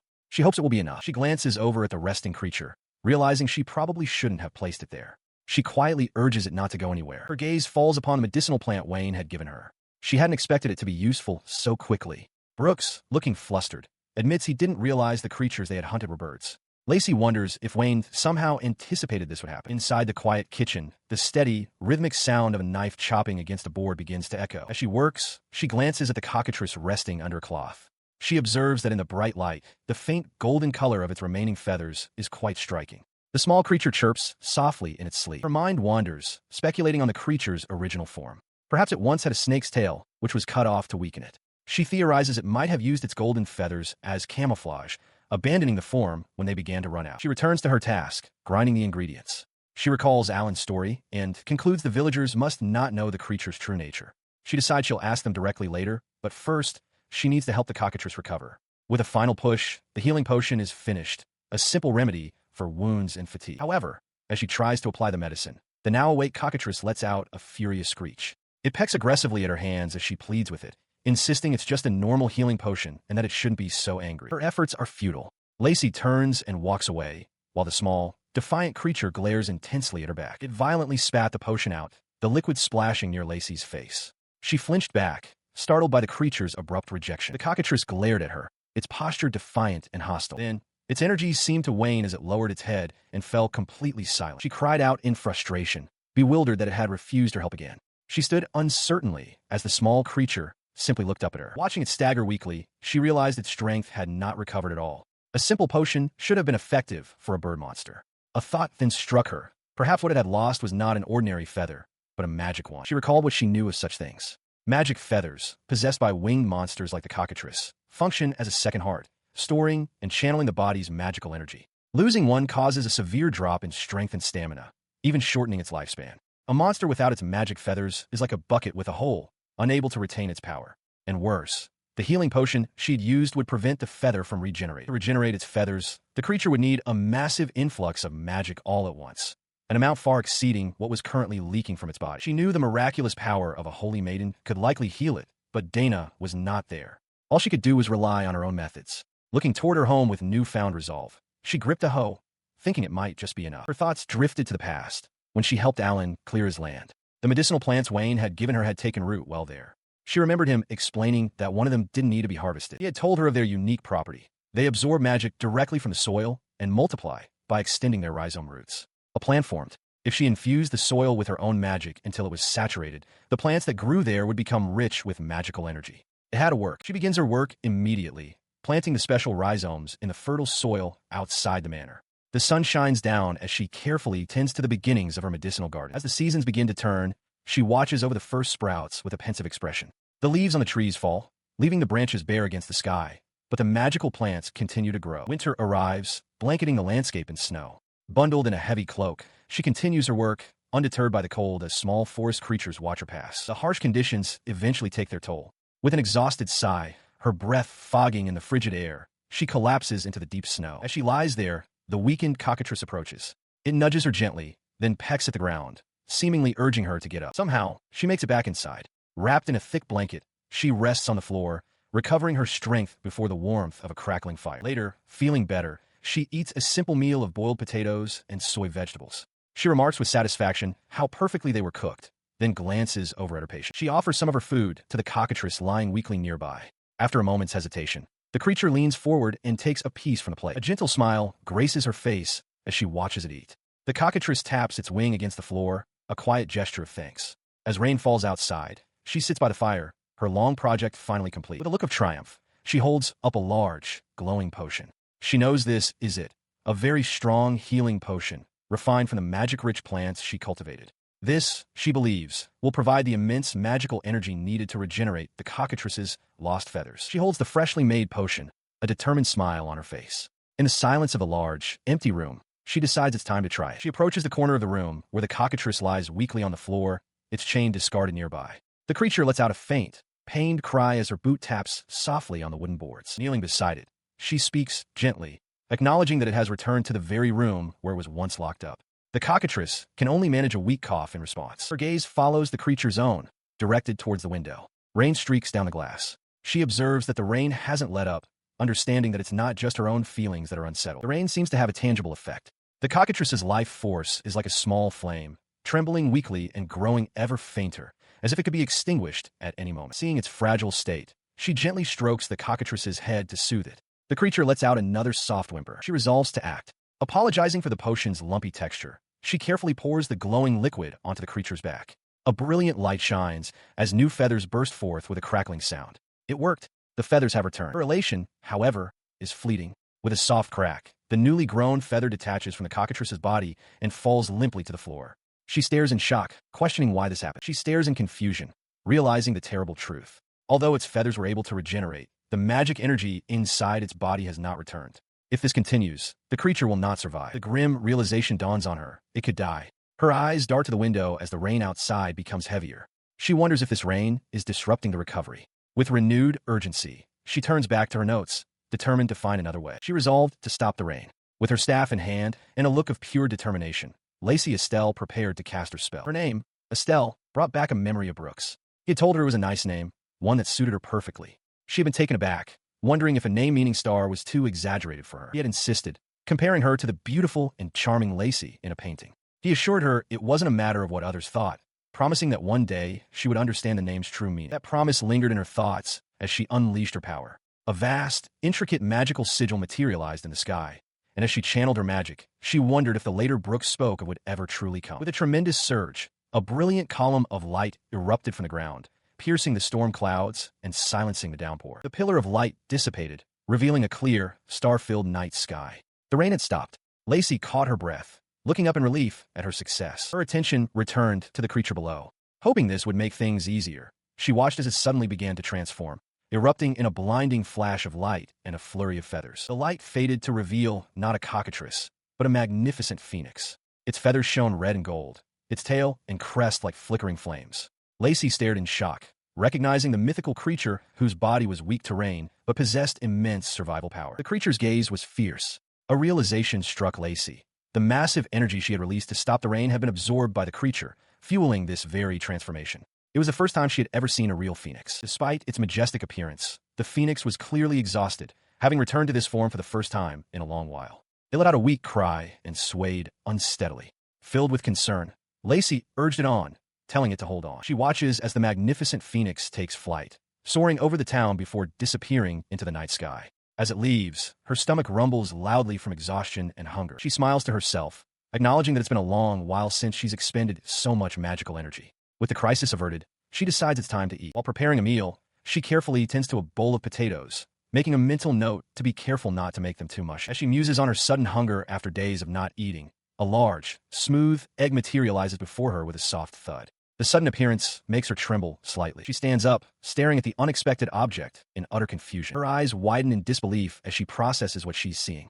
An egg, she murmurs. Before she can react further, the egg begins to tremble and then swing back and forth on its own, tapping against the floor. The motion intensifies until a sharp pecking sound echoes from within, and a crack splinters across its smooth surface. From a fractured shell, a tiny creature emerges with a cheerful cry. It is a second-generation phoenix. The creature is born in a burst of energy, the remnants of the eggshell scattering outwards from the small explosion. The newly hatched creature, with a small chirp, immediately begins hopping up a nearby stone staircase. Lacey can only stare, her eye wide with utter confusion as the slime companion follows close behind. In an instant, the scene transforms, and the small bird is now soaring through the starry night sky, high above a grand estate nestled in a forest. A single bewildered thought hangs in the air. What is this? Lacey walks along the bank of a stream, noticing a large puddle. She muses that the rain from the previous day must have been more intense than she realized, admitting she hadn't paid much attention to the weather. In the distance stands an ornate, multi-story building. Her thoughts are interrupted by a small, chirping creature. She looks down to see a tiny, white bird. After all the recent events with the phoenix, she is stunned to find herself face-to-face with an unexpected phoenix hatchling. The chick flaps its wings and chirps excitedly, seemingly asking her to raise it. A fleeting memory surfaces, a small child on a staircase, looking up at the silhouettes of its parents, pleading for them not to forget it. The chick appears to be asking Lacey to be both its mother and father. Elsewhere, a young woman with long, light hair despairs over the challenge of raising a phoenix. She frets that she doesn't know what to feed the chick, recalling that its parent would eat anything offered, but this one is different. The tiny phoenix chick, having exhausted itself, is now sound asleep on the brim of Lacey's hat. She sighs, thinking that after all its frantic energy, it's just sleeping. She decides she must test what it will eat. With a plan in mind, Lacey makes her way toward a nearby village. She resolves to visit the general store and buy every type of food she can find to see what the chick will accept. Upon arriving, she observes the village's condition. The back of the church is crumbling and the roads are in disrepair. She realizes the restoration will take time. As she wonders where her slime companion might have landed, she notices the wary eyes of the villagers upon her. Realizing her timing for this visit was poor, Lacey quickly considers her options in a mental flowchart. Go to the general store, but if it's closed or she's met with hostility, she'll have to go home. The thought of the chick waking up hungry solidifies her decision to return home immediately. Just as she decides, a familiar voice calls out, "Miss." She turns to find Alan, the young field worker. He seems shocked to see her, asking who this unfamiliar person is before recognizing her. He quickly asks if she came from the city and if the teacher is with her, his words tumbling out in his surprise. He expresses his astonishment at how quickly she arrived. As Lacey tries to respond, Alan has a moment of realization, asking if her home is the one on the hill. He points toward it, and just as Lacey looks, he spots someone in the distance and calls out, "Dad." He stared in disbelief, demanding to know why Lacey was with his father. The older man, his father, chided him for his rudeness, explaining they had nothing fresh to offer. Lacey, caught off guard, could only utter Alan's name in confusion. In the awkward silence that followed, Lacey began to question the situation, but her words trailed off as Alan's father stood by with a pensive expression. Breaking the tension, his father dismissed the matter and decided they should return home. To Lacey's surprise, he then insisted she come along with them. Upon entering the house, they found a woman lying in bed, her breathing shallow and pained. Alan's father rushed to her side, calling her name, Trisha. Lacey stood frozen at the doorway, taking in the grave scene as she watched the woman clutch her stomach in agony. The woman in bed, Alan's mother, weakly asked her husband, Kago, if he had found any medicinal herbs. He delivered the grim news. Despite searching the entire village with Alan, they had found no dried herbs anywhere. As his mother's condition worsened, Alan quickly explained the situation to Lacey. His mother had just started bleeding and was going into labor. He feared she would be too weak. He apologized for involving her so suddenly, but Lacey, her expression filled with concern, immediately declared she would make a new medicine. He elaborated, his voice tight with worry. His younger sibling was due to be born that very day. They had prepared a supply of dried herbs specifically for the birth, intended to be brewed into a decoction to manage pain and restore his mother's strength. The problem, he continued, was that the bleeding was much heavier this time. He feared they wouldn't be able to find herbs of high enough quality to create an effective recovery potion. His words sparked a realization in Lacey. She recalled her own fruitless search for herbs in the village. Then, with sudden certainty, she declared that she had exactly what they needed, herbs to make a recovery potion. Without another word, she turned and bolted out the door. Alan called for her to wait, but she was already gone, sprinting back towards the large house on the hill with a bundle of fresh leaves she had gathered earlier. She frantically searched for something to carry the herbs in, apologizing to the small phoenix chick accompanying her. Her eyes landed on her own cloak, and she realized it would have to do. To her surprise, the small creature offered her a bundle of glowing herbs it had been holding. Lacey's eyes widened, touched by the gesture as she accepted the precious plants. As she ran back, she reflected on a time when she felt she wasn't truly alive, a time before she knew the warmth of another's touch or the feeling of being needed. But now, she knew, things were different. Her thoughts were filled with the memory of Alan's hand reaching out to her, the warmth it promised. She also thought of the overwhelming affection she felt for the small creature now in her care. She realized this warmth could vanish before her eyes, and she couldn't bear losing it all without understanding anything about this world. With renewed determination, she burst through the door, announcing she had brought the herbs and needed to borrow a mortar. Moments later, two potent concoctions were ready, a high-grade medicinal tea and a high-grade recovery medicine. Inside the house, Alan's father explained to a midwife and Alan that the woman rumored to be a witch had prepared the remedies. He instructed the midwife to apply the recovery medicine to Trisha's abdomen for gentle absorption and said he had also prepared a tea from the same herbs for her to drink once it cooled. The woman, Trisha, carefully sipped the cooled tea as her husband and son watched anxiously. From the doorway, Lacey observed the scene. He then turned to Lacey, his expression serious. He told her that if the herbs weren't enough, she would have to go back to her house. As she agreed, he clarified that was not what he meant, stating that his reasoning was different. He holds out a jingling pouch, offering it as payment. He apologizes, explaining it's all he has for now, but promises to pay the rest later. Lacey looks startled, insisting she cannot accept money from him. She realizes this must be what he wanted to discuss. He gently insists, explaining that mere words of gratitude are not enough. He tells her that accepting their thanks properly is also important. As he places the pouch in her hand, he adds that he is also indebted to her for Alan's sake, leaving Lacey at a loss for words. Her gaze shifts from the pouch to the family inside. Trisha is now sitting up, looking much healthier, with a joyful Alan and the midwife at her side. Alan happily exclaims how much she helped. Kago reassures Lacey that what she's holding is more than enough. Alan then rushes forward, presenting her with a large basket overflowing with vegetables as another token of thanks, promising to bring her more. His father watches the exchange with a gentle, appreciative smile. As they walk, Lacey reflects on the day's events. She feels her preparations were inadequate and that she should have been ready for such an unexpected situation. The question about a diviner suddenly makes sense. She realizes it was because a baby had been born. She explains to Kago that her own hometown doesn't have a diviner. Here, she continues, it is tradition for parents to consult one when a child is born to discuss the baby's name and birthday. His expression turns serious. Lacey adds that the village also lacks a doctor, so for childbirths, they must send a request to a physician in a nearby town. Kago immediately asks where this doctor is located. The path leads them to the edge of a wide, rushing river. In the distance, they see the cause of the problem. The bridge that once spanned the water has been completely washed away. Now clad in her witch's hat, Lacey explains that the heavy rains from the previous day caused the river to flood, destroying the bridge. She points across the water, noting that the town they need to reach is right there, just out of their grasp. She recalled her decision to settle in this village, remembering she had seen the cause of the damage from a distance, but hadn't realized the bridge itself was gone. Her thoughts were interrupted by the phoenix chick, which wobbled precariously on a plate. She turned to it, asking if it was all right. As rain began to fall once more, Kago urged everyone to stand back, declaring he would find a way across. He expressed urgency, worried the riverbank could collapse at any moment, though he had no clear plan. He insisted it was too dangerous for Lacey, but she turned to him with a confident smile.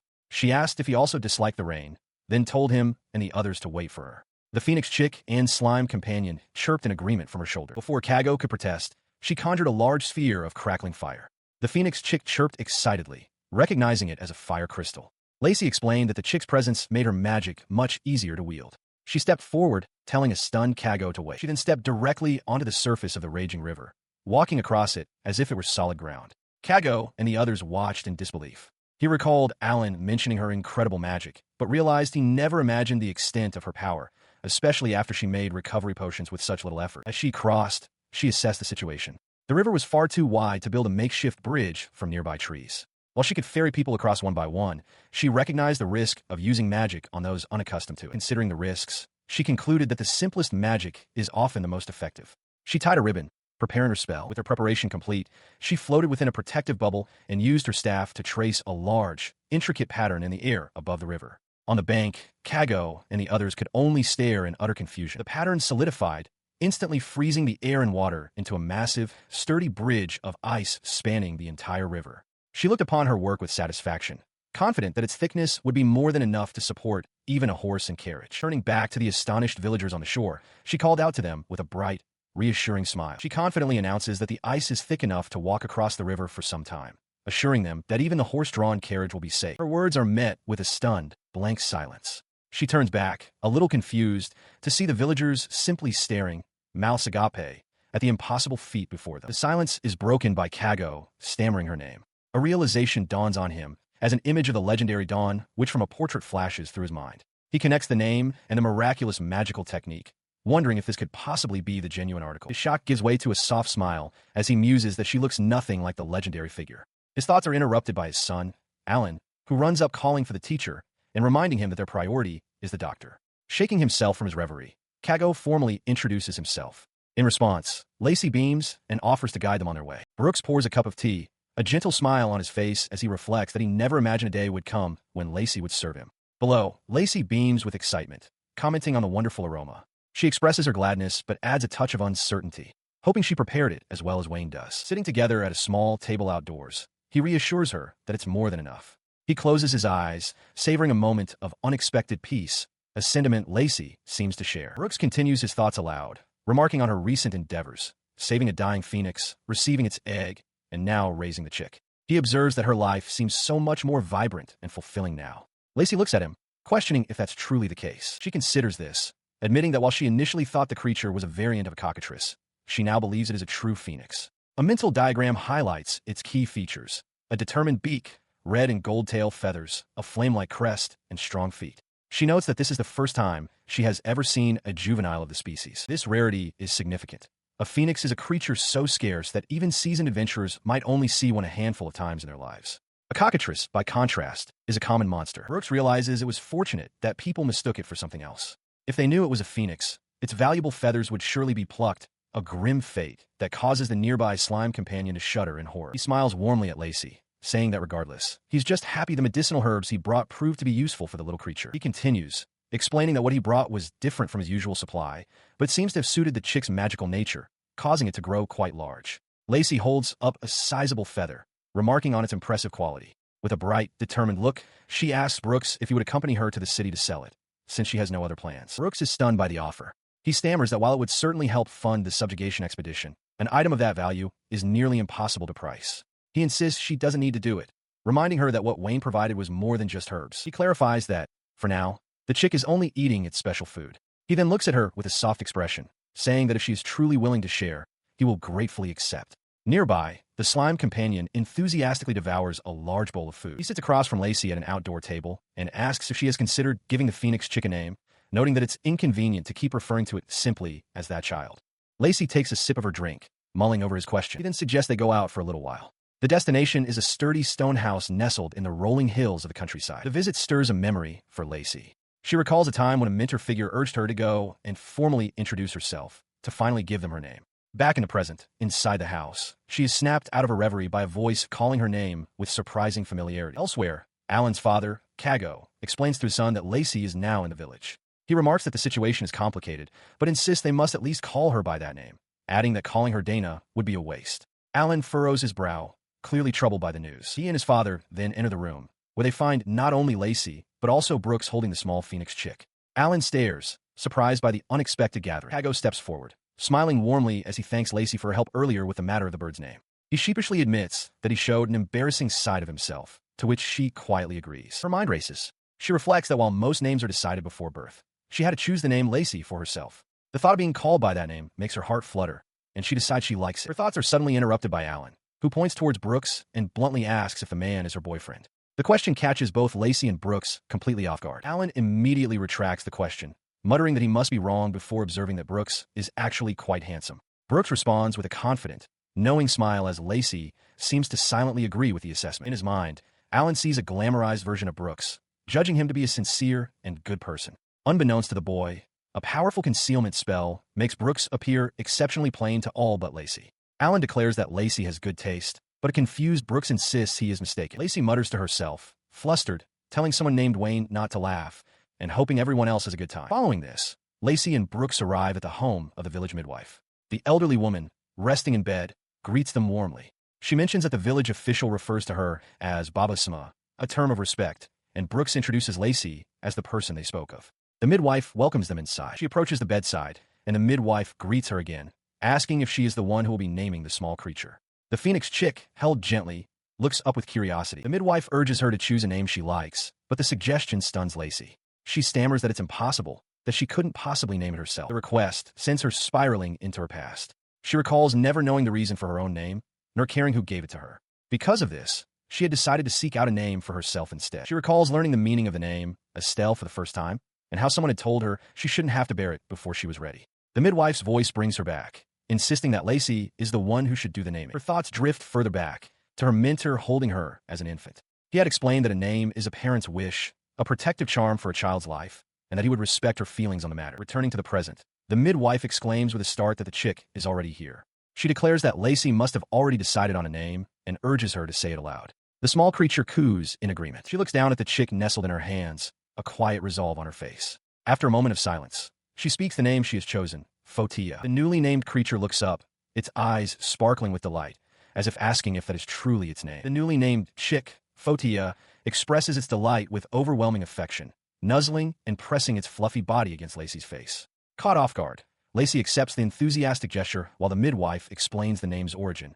Fotia is an ancient word for flame. She gazes at the chick, whose feathers seem to burn with an inner light. Lacey considers it a wonderful name, one that perfectly captures the creature's fiery appearance and promises a future filled with dazzling passion. From the window, Brooks observes that she has finally settled on a name, remarking that they had gotten ahead of themselves. Lacey turns, confirming her choice, Fotia. The chick chirps in agreement as Alan looks on from nearby. As a sharp knock echoes from the door, he announces his intention to leave. Lacey adds that Wayne will also be departing the next day. A voice from the other side of the door politely asks for permission to enter. The door opens to reveal a smiling young man in a white cloak. He introduces himself as the village chief, explaining he has come to pay his respects. Both Lacey and Brooks appear taken aback by the visit. Before he can say more, a young girl wearing a witch's hat darts past him, overcome with excitement. She cries out that she had seen a girl walking on the river and had thought she would never have the chance to meet her again, leaving Lacey completely stunned. She seizes Lacey's hands, words tumbling out in a rush. The girl explains that she visits the village regularly for business and was so profoundly moved by what she saw that day that she couldn't stop thinking about it. Apologizing for her lack of restraint, she insists on expressing her overwhelming gratitude. Her hands still held firmly, Lacey remains flustered by the intense display of emotion. Brooks stands beside her, his face a mask of stoicism, a stark contrast to the fervent girl. Inside, the village chief gestures toward Brooks and asks for an introduction. Lacey replies that his name is Wayne, which seems to spark a flicker of recognition in the chief. The young witch girl asks if they are already planning to leave, but the chief gently chides her, stating that it's too early for her to be getting involved with Lacey. Meanwhile, Alan speaks with a friend, who mentions hearing from his mother that Alan's family is considering returning home. Alan confirms it, and his friend asks if their route will take them past the homes of the village chief and Lacey. He cheerfully asks Brooks if he's the one who brings vegetables for Lacey, noting his impressive physique. Brooks, caught off guard, can only stammer in surprise as Alan confirms his own identity. Brooks smiles, thanking him and asking him to look after Lacey when he's away. Alan enthusiastically agrees, puffing out his chest and declaring that Lacey has helped him so much with vegetables that he's more than happy to return the favor. Meanwhile, the young witch expresses her concern about being seen as just a child. Lacey reassures her, guessing she's probably older than 15.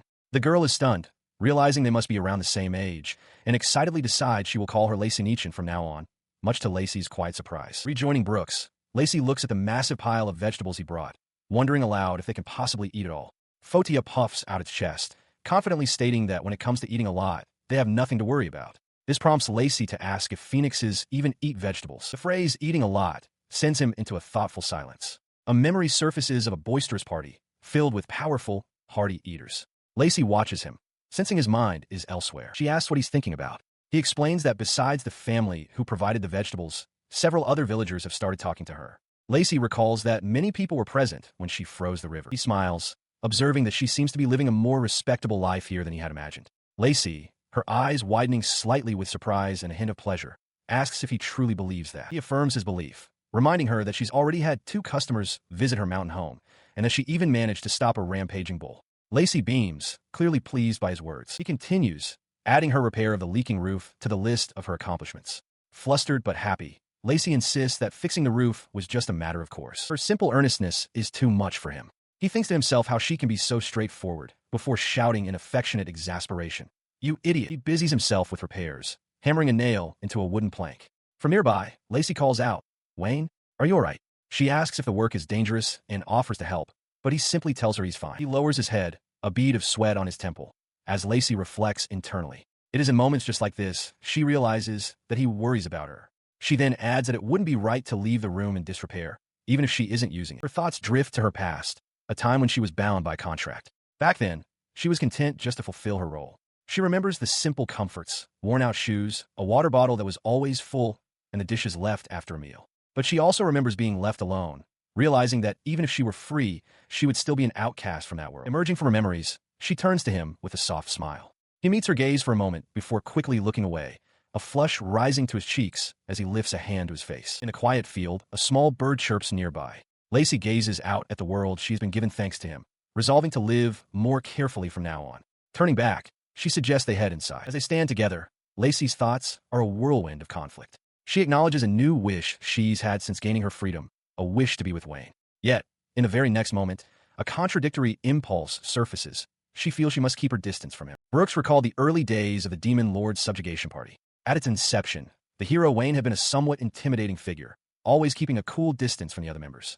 However, that dynamic did not last long. The party's unity was fleeting because the elites, chosen solely for their power, were far too individualistic. Wayne proved incapable of managing their disparate personalities. He remembered the constant burden of managing their finances, daily meals, and mediating disputes. Brooks mused that if Wayne had only put in more effort, they might have actually reached the Demon Lord's castle. In a memory, he found himself explaining to Lacey and Dana that he was the one who handled everything for Wayne. Despite traveling together for a whole year, he admitted he had barely spoken to anyone else in the party. He now wished he had tried to talk with them more. He never knew what they truly thought of him, but he considered them all to be good people. A sharper memory surfaced, the beast companion, pointing accusingly. The beast's voice echoed in his mind, shouting Lacey's name as she flinched in surprise. A small, inquisitive chirp cut through the memory. The sound woke Lacey. She sat up in her chair, realizing she had dozed off with the phoenix chick on her lap. A series of thuds from downstairs caught her attention, and she wondered what Brooks was doing. She peered down from the landing to see Brooks carrying a wooden plank. He looked up, asking if the roof he had fixed earlier was leaking. Lacey assured him it was fine. He watched her quietly. It had been over half a year since she arrived in the village, and he felt she didn't need to be so reserved.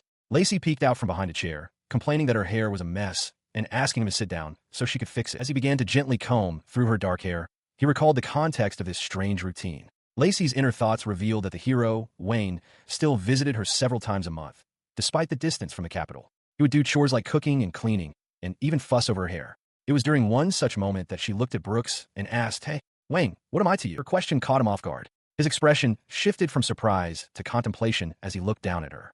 Hunched over slightly, she asked if she was a bother to him, while her Phoenix chick watched from the floor. A bright smile broke across his face. He reassured her that she wasn't a bother at all. He explained that he simply came here to pour all of his free time into being with her, and that was the only reason. With a cheerful wink, he asked if that was all right. He then asked if there was anything else she wanted to do. Flustered, Lacey began to deny it, but he gently turned her head forward. He told her not to worry about it, explaining that this was a matter of his own priorities. As the Phoenix chick watched them, Lacey's thoughts raced. She believed Wayne came to see her because he was worried, and she resolved that she must keep his attention focused solely on her. This feeling stemmed from a deeper place. She remembered her time at the ducal house, where, without even realizing it, she had spent her days simply existing, waiting for Wayne to notice her. Because of that lonely past, a new desire had taken root within her. To make this wish come true, she knew she couldn't let Wayne get too far away from her. Her wish, however, was not for herself. Thinking of the real, smiling Wayne, she realized what she truly wanted, to set him free. This resolution echoed in her mind. She broke the silence, calling out to Wayne.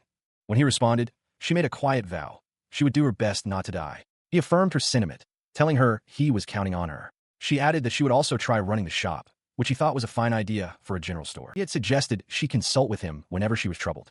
Lacey agreed, though she felt that if she remained near him, she would surely give in to his kindness. As he gently brushed a strand of her hair, she thought about his gentle touch and how glad she was to have met him. He, in turn, considered that if her wish were granted, these quiet moments together would cease to exist. The thought lingered that by being with him, she was continuing to steal Wayne's freedom. She leaned into his touch, wanting the moment to last just a little longer, even though she knew it was lonely and that she should let go. Their quiet interlude was shattered as a door was violently thrown open. A sudden intrusion startled them both. A booming voice echoed through the room, announcing a visitor's arrival with dramatic flair. Lacey recognized the voice instantly as the Beast companion stood in the doorway, calling out for Wayne. She quickly corrected him, calling out Brooks's name instead, realizing they were together as Brooks looked on in confusion. He grinned, pleased to see Wayne looking well. His attention then shifted to the Phoenix chick on the floor, where he loudly commented on the size of its droppings, causing the small creature to shrink back in alarm. Brooks, still bewildered, asked the Beast companion why he was there. The warrior, pointing to a bandage on his own cheek that he claimed he couldn't remove, deflected by asking what was going on with Wayne. Before Brooks could process the question, the Beast companion declared the matter settled. He looked on, weary from the exchange. From behind him, Lacey greeted the Beast companion after a long time, adding a strange request for him not to look at their faces. Later, over a plate of sausages, the Beast companion remarked that he understood now. He had thought Lacey was no longer in the capital, realizing she must have moved. He laughed heartily, explaining that it all made sense. He hadn't been able to pick up Wayne's scent anywhere. As he laughed, Lacey quietly tried to get Brooks's attention, who still looked completely lost. He sits at the table as Lacey apologizes for not contacting him sooner. The Beast companion interjects, pointing out that he was the one who forced his way in, and that Brooks should have given him notice. Nearby, the small Phoenix chick slumps over, dejected that the fresh meat intended for a moving-in celebration was now being shared. The Beast companion explains that he was on an errand in the capital and suddenly thought of Wayne. Since he couldn't find him, he came here instead. Lacey, her eyes wide with concern, asks if he was able to meet Wayne without any trouble, and the Beast man reassures her that there were no problems at all. Her concern gives way to a brief memory of herself writing by candlelight. She feels a sense of relief, glad that she had sent out a letter announcing her move after all. Returning to the present, she thanks Brooks for coming, admitting she had considered writing him a letter. He smiles, telling her not to worry about such things, and confesses that he isn't much of a letter writer himself. The Beast companion lets out a booming laugh. The Phoenix chick, startled by the noise, thinks to itself that while the large man is a good person, his voice is just too loud. His laughter subsiding, he suggests that since they're all together now, it's the perfect opportunity to catch up and hear about what everyone has been doing. And so, under the warm glow of a candelabra, the unexpected gathering settles into a comfortable meal. The Beast companion tears into a piece of poultry with gusto as Lacey and Brooks converse. A genuine, contented smile spreads across Lacey's face as she basks in the warmth of her friend's company. As the evening conversation continues, a new topic is broached. A voice remarks with surprise that an engagement has been called off. The Beast companion looks pleased by this news, staring directly at Brooks. Annoyed, Brooks demands to know why he's being looked at. Lacey watches them both, her expression turning serious as she states that everyone had been worried. The Beast companion grins broadly, giving a thumbs up. He tells Lacey that when she spoke of her fiancé, He couldn't imagine a good future for them, so he's glad about the news. Flustered, Lacey looks past him and calls out Brooks's name. He continues, asking Brooks to tell him about his business in the capital. Turning his attention back to Lacey, he recalls her plan to open a shop and offers to be her first customer, promising to buy one of everything, though he adds that she is free to refuse. Brooks cuts in sharply, holding up 3 fingers. He states the reward is 3 gold coins. Lacey gasps, protesting that the amount is far too much. The Beast Companion seems impressed by the arbitrary amount, correctly deducing that Brooks must have just returned from the capital with the reward money. He praises him as a true hero, much to Brooks's visible annoyance. Ignoring the tension, the Beast Companion turns back to Lacey, advising her to return soon if she plans to. But first, he insists she must hear the details of his request. Lacey agrees without hesitation. His cheerful expression vanishes, replaced by a look of genuine distress. He quietly admits that he is in some kind of trouble, prompting Lacey to ask for the details. He then shouts, his face contorted with worry, emphasizing that he is in a great deal of trouble.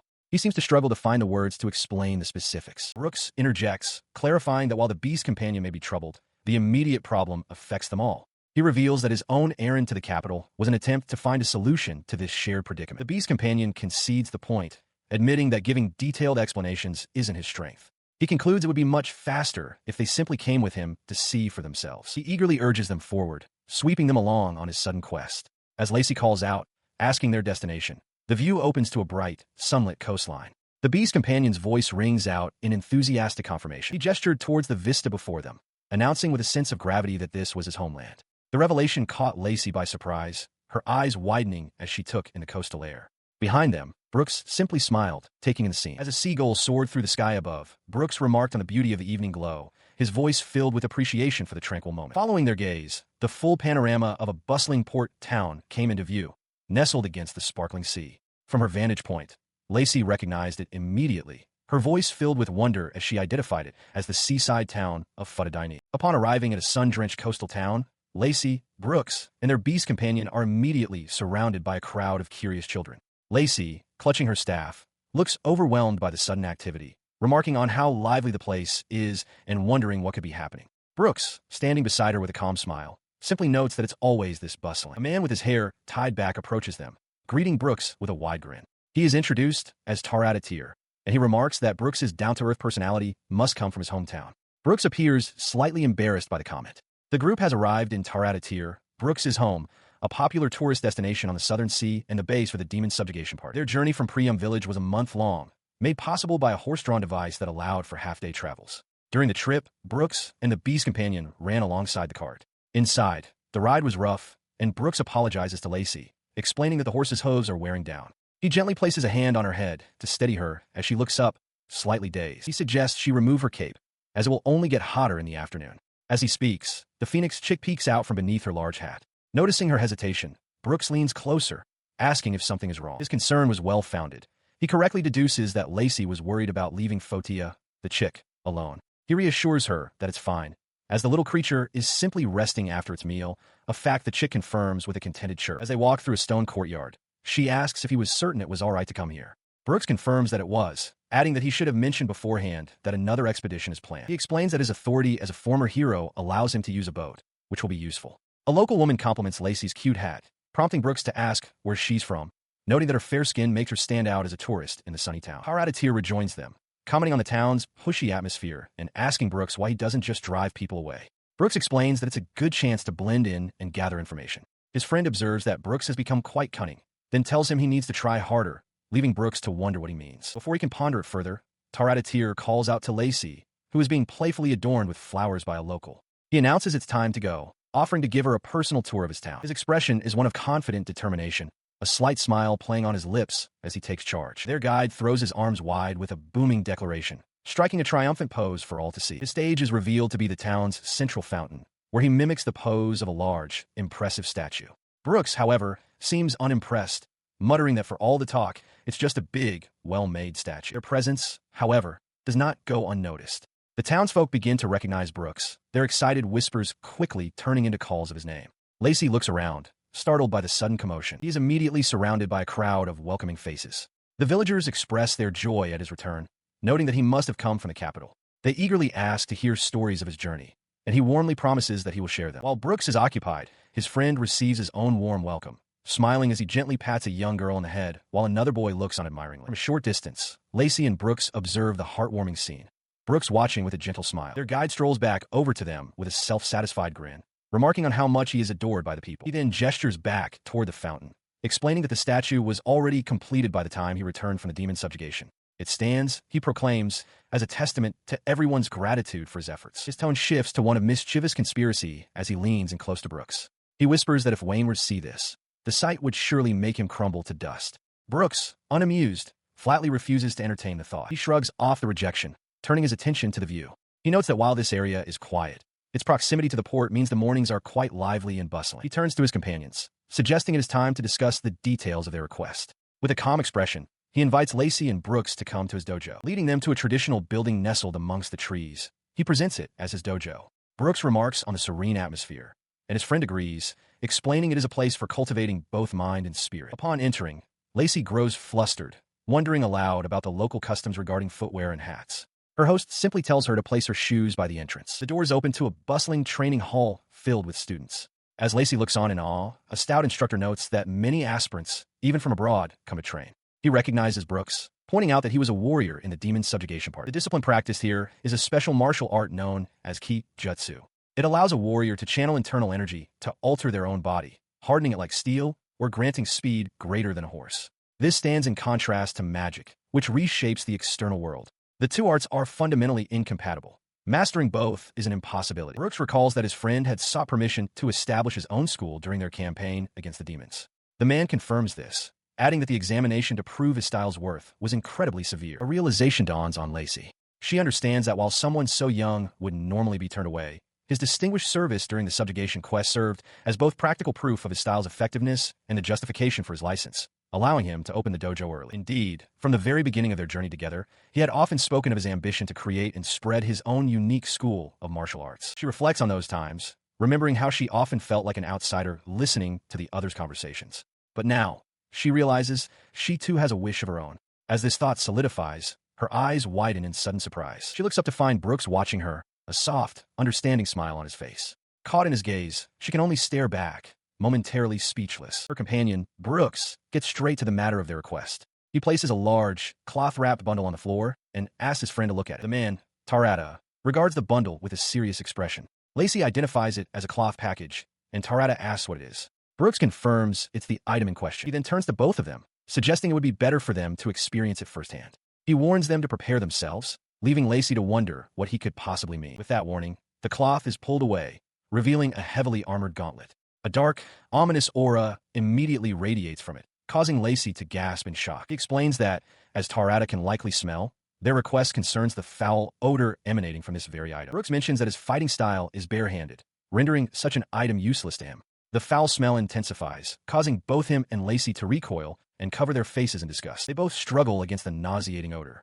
Lacey thinks she's never smelled anything so awful, and Brooks seems to understand her unspoken sentiment completely. As they recover, Tarada explains the full scope of the issue.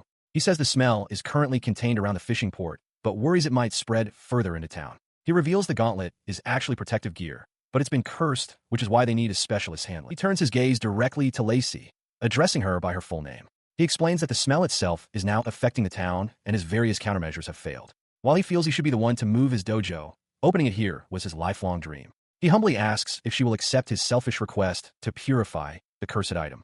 Her eyes shining with purpose, Lacey immediately and enthusiastically accepts the job. Brooks stands by the sea, a gentle breeze rustling his hair as he gazes toward the horizon with a faint smile. He turns to Lacey, who is nearby, and remarks that the weather is lovely. He notes that while there's a wind, the foul smell from the dojo isn't strong in this spot. He then asks her how things are looking. As he speaks, a wave of the putrid smell washes over them, causing Lacey and her slime companion to recoil in disgust.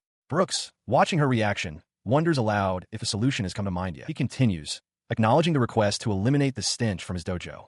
He admits that while he was initially driven by momentum, he did properly consider the problem before accepting the task. Lacey, completely flustered, waves a hand in front of her face and shouts that she had already figured everything out. She accuses Brooks of testing her. As she speaks, the water below them churns violently, and she wonders if it's the work of a sea ghost. Meanwhile, Brooks's friend explains the phenomenon of the sea breeze. He illustrates how, during the day, the land heats up faster than the sea, causing the wind to blow inland. At night, the process reverses. He concludes that the smell from the dojo is carried out to sea at night, suggesting they should return to town during the day. Lacey asks if the smell alone could cause such a major disturbance. Her companion confirms it's not just the smell.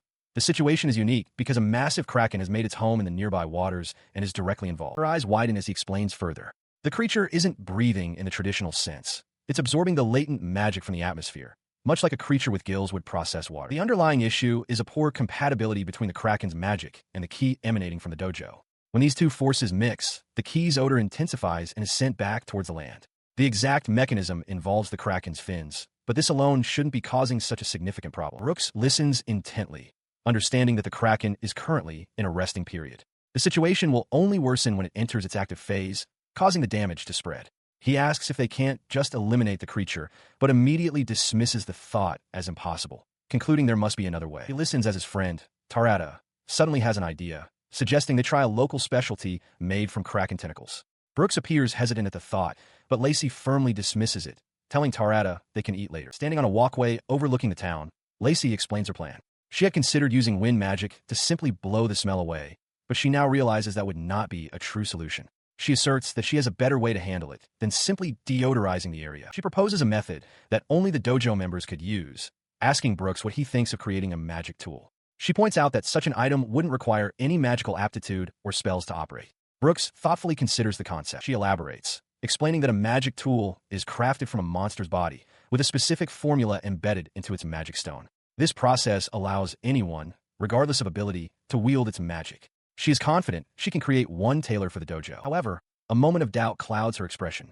She realizes this case might not be so simple.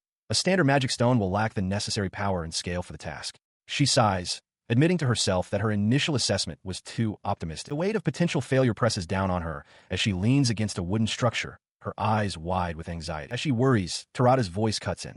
He says with a confident smile that Brooks would surely forgive her if she failed, but that isn't the only concern. His words cause her to consider the wider implications. Brooks's dream, his students, and the townspeople who admire him. An image of a grand statue in his honor, surrounded by crowds, flashes through her mind. As they continue walking, Brooks notices her prolonged silence. He turns to her, stating that he can't help when she's so quiet.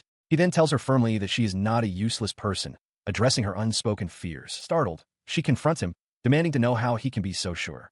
He explains that anyone with even a little magical power would recognize her incredible talent, but she seems unable to see it herself. He mentions that he's heard she's considered the greatest magician in the country. Shifting abruptly, Lacey looks at him with intensity and asks if it's true that he and Wayne could die at any moment without speaking to each other. She challenges him, asking where this amazing person he speaks of is. Her pointed question hangs in the air. Brooks offers a faint, sad smile, affirming her words with a simple acknowledgement. It is true. He looks at her, explaining that he is trying to improve things. He then tells her that she should have more confidence in herself. She quietly agrees, though her expression is distant. A thought surfaces. Wayne's words were always so comfortable. Her mind races with self-doubt, convinced that what she does isn't truly amazing and that Wayne would never praise her for it. The realization that she can't rely on him forever hits her, and she suddenly snaps back to the present. Flustered, with a bright blush on her cheeks, she stammers that she'll try a little harder, waving her hands dismissively. His eyes widen in shock, a jolt of realization striking him. It's already lunchtime, and he's forgotten to eat. He declares that talking is over for now. Startled by his sudden intensity, Lacey quickly agrees, urging him onward, reasoning that they won't have the strength to return tomorrow if they don't eat. The pressing need for food leads them to a street vendor, who calls out that their order is ready. A sign nearby declares that nothing is more important than a hungry stomach. A steaming plate of round, grilled morsels is presented. Lacey blows on a piece of the hot food, her cheeks flushed. Brooks stares in surprise, identifying the dish as kraken. He marvels at the cooking, noting its crispy exterior and smooth texture inside, calling it a surprisingly deep dish. The meal is a true seaside bounty. Common grilled squid, thick cuts of meat with a sweet and savory sauce, a glistening bowl of tiny fish roe that perfectly complements the rice, and fresh raw fish, a local specialty. With their bowls scraped clean, the vendor thanks them for their patronage and asks if they want a refill. Lacey, fanning herself, politely declines, insisting she is more than full. They walk off along a stone path. Brooks comments on the vendor's excellent service and lively spirit. Lacey agrees, adding with a sigh that she feels like she ate twice what she paid for. She looks out over the town, its lively energy a stark contrast to the quiet of the night sky, and feels a renewed sense of purpose. She wants to do everything in her power to protect this vibrancy. Brooks, walking beside her, tells her to give it her all when she returns. Later, she is fast asleep, a peaceful expression on her face as a gentle breeze drifts through the room. Brooks stands outside her room for a moment before quietly closing the door. An idea has occurred to him, a good plan involving Wayne. He turns to find his friend, Tarada Tear, waiting. Tarada observes that Lacey must have fallen asleep from exhaustion after walking so much. He asks if Brooks has business with him, but Brooks clarifies that, on the contrary, he has business with Tarada. His friend grins, holding up a bottle of dark liquor against the backdrop of the starry sea. He pours a drink for Brooks, remarking that this is the first time they've shared one, as Brooks was underage during their past travels. Tarada cheerfully declares it a coming-of-age celebration, much to Brooks' surprise. Raising his cup, Tarada proposes a toast to both Brooks' coming-of-age and Lacey's new beginning, urging him to drink his fill. Brooks smiles, agreeing it's a fine idea and a fitting way for them to celebrate, and they clink their cups together. As they drink under a lantern's glow, Brooks' thoughts drift. He wonders about the progress of Lacey's request and considers whether he should tell her what he's noticed. In her room, Lacey tosses in her sleep, caught in a dream where she's being praised, yet seems distressed by it. Tarada breaks the silence, admitting he did something he shouldn't have, but that it provided a good excuse to come outside. Brooks listens, holding his cup. He explains that he believes Lacey is wary of him, and that it might have been better if someone else had accompanied her. He posits that during their journey, Brooks was her constant point of reference, making it difficult for her to interact with others. If she is to run a shop, Tarada reasons she cannot afford to be picky about her customers. Brooks reflects on this, realizing his friend has a point. He listens as his friend, Tarada, pours another drink. Tarada observes that while Brooks might not be Lacey's usual type, their year-long journey together has fostered a comfortable familiarity between them, which he considers a good thing. He smiles, adding that if that's the case, then all is well. As he takes a sip, Tarada's expression grows more serious. He remarks that Brooks hasn't changed a bit. Brooks, lowering his cup, seems to silently question what his friend means. Tarada then leans in close, a wide grin spreading across his face as he brings up Wayne. He loudly and directly declares that Brooks must like Lacey, the sudden accusation catching the warrior completely off guard. He sputters, nearly choking on his drink as he vehemently denies it. Seeing his friend's flustered reaction, Tarada simply laughs, clearly amused. Composing himself, he internally admits that he does harbor special feelings for Lacey. He acknowledges his respect for her as a mage, his sympathy for her circumstances, and a powerful desire to protect her. And beyond all that, there's something more. His thoughts trail off as an image of Lacey in her witch's hat surfaces in his mind. Turning back to the conversation, he tells Tarada he doesn't understand what he's trying to say, but his friend simply closes his eyes with a knowing look. Meanwhile, in another place, Lacey awakens with a stretch under a starry night sky. She realizes she must have fallen asleep right after returning. As she sits up, she recalls something Wayne said, noting to herself that his tone was full of affection and that she now understands what he meant. A short while later, she wonders if the others are still asleep. Inside a kitchen, she attempts to prepare something, but the effort results in a chaotic, overflowing mess. She lets out a sigh of exasperation. Her thoughts drift back to her recent journey with Brooks. She remembers standing beside their horse, remarking that it was already time to go home and how quickly the 2 days had passed. She closes her eyes, a wave of disappointment washing over her as she concludes her thought. In the end, she reflects sadly she couldn't find a solution. She listened as Wayne explained he had an errand to run, but assured her she could stay a little longer if she wished. He suggested there were things she could contemplate upon her return. Looking up at him, she quietly agreed. He continued, mentioning that he couldn't leave the little creature, Tear, alone for too long. Hearing this, Lacey called out his name, a realization dawning on her. This journey would be a long one, and she likely wouldn't be able to make such a trip again for some time. As she processed this, Brooks approached them, advising Wayne not to overdo it. He then turned his attention to Lacey, telling her not to give up either. Wayne, looking weary, sighed and began to speak, but Lacey simply affirmed her understanding. Wayne's expression hardened as he suddenly addressed her with intensity. He insisted that she needed to allow herself more leeway, to rest, eat, and play properly. He declared that a good job and a good life could not be born from anything less. Lacey could only stare, taken aback, before quietly agreeing. She blinked, thinking he sounded just like her mother. The comparison left Wayne completely flustered, crying out in disbelief. She then corrected herself, saying he sounded more like her father, a comparison he seemed to accept as he had no memory of his own. With that, Brooks, now mounted on a horse, informed Lacey that he would be escorting her on the way back. She agreed, telling him she would meet him at their destination. She then turned to Wayne, waving goodbye and telling him to take care. She also asked him to give her regards to Brooks. Wayne watched her depart, his expression turning somber as he called out her name. He watched her figure recede into the distance, a thought forming in his mind. His gaze remained fixed, his expression unreadable as the thought solidified. He concluded internally that it didn't really matter what he thought about the matter anyway. The small phoenix chick, Fotia, flies towards a large, weathered mansion, peeking through a window before descending into the overgrown garden below. As it searches for something to eat, a pair of large, menacing eyes watch it from the concealment of a dense bush. Elsewhere, Lacey Estelle thanks her companion, Tarada Tear, for escorting her.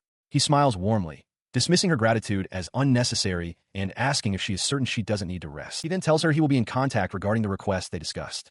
As Lacey agrees and they part ways, he watches her go with a thoughtful, serious expression. She enters her home, announcing her return and thanking Tyr for watching the house, offering him a souvenir. Her words catch in her throat as she sees a massive, boar-like creature with a tiny imp on its head standing in her room. Fotia chirps from atop the creature, explaining that it is trembling. The little phoenix proceeds to explain the situation through a series of chirps and gestures. It recounts how the boar, an Inoshishi, was injured in a nearby fight but managed to escape. Seeking refuge, it found its way into the house but was too frightened to reveal itself until now. Having listened to the tale, Lacey looks at her new house guests.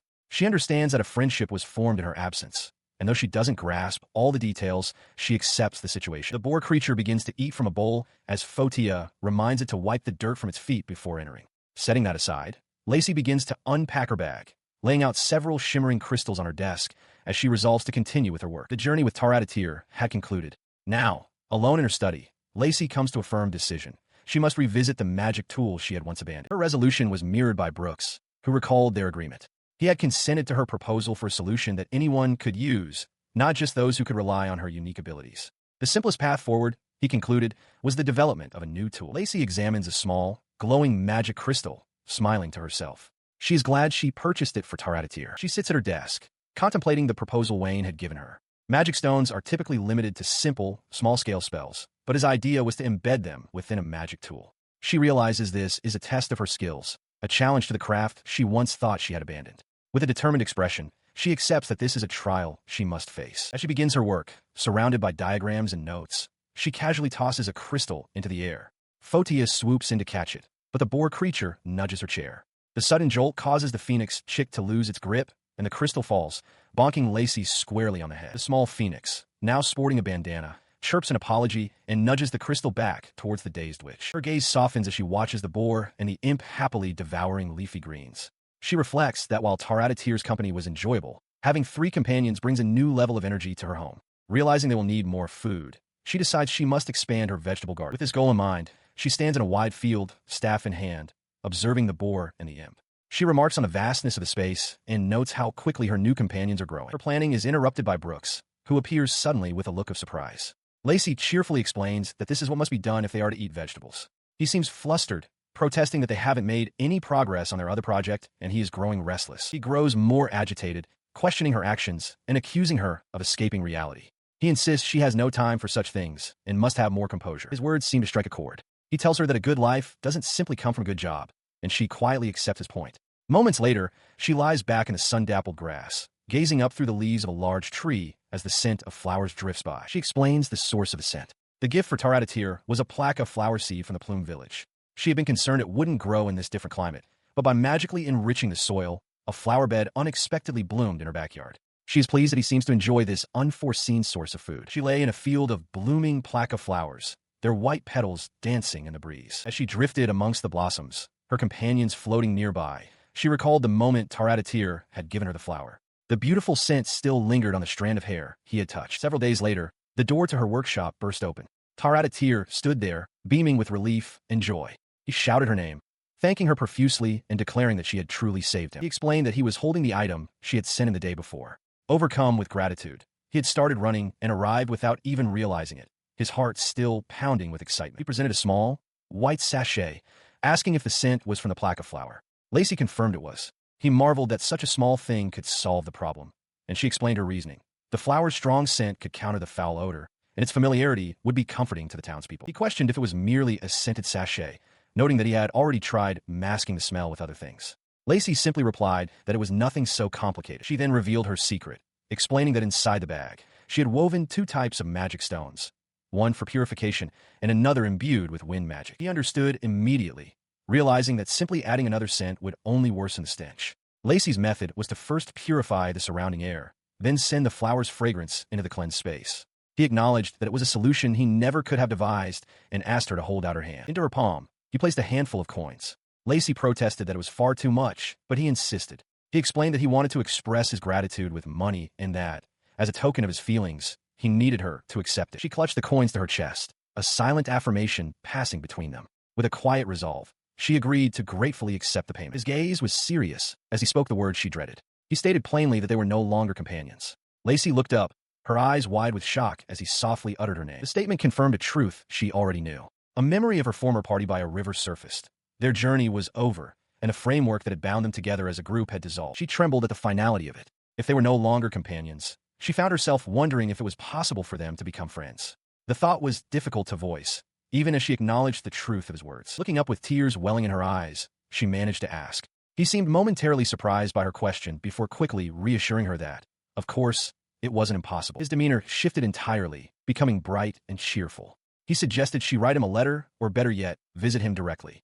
He offered her a gift, a letterbird, to facilitate their correspondence. He then admitted his own awkwardness, explaining that he knew she was uncomfortable and he struggled to find the right words. His sudden change left her blushing and utterly bewildered, unsure how to react. He crouched down, looking equally flustered by his own forwardness. Despite his reassurance, the thought that their journey was truly over still brought a flush of sadness to her cheeks. She recalled her past self, who had believed there was nothing beyond that shared path, that it would simply become a sealed-off, nostalgic memory. But she had been wrong. A new bond had continued to grow, as she remembered the time he had joined her and the others, becoming part of their group. Returning to the present, he gently placed a small, glowing object into her hand. He told her that from this moment on, her memories would continue to be built. She beams, promising Taradatir that she will visit him again and will be sure to write letters.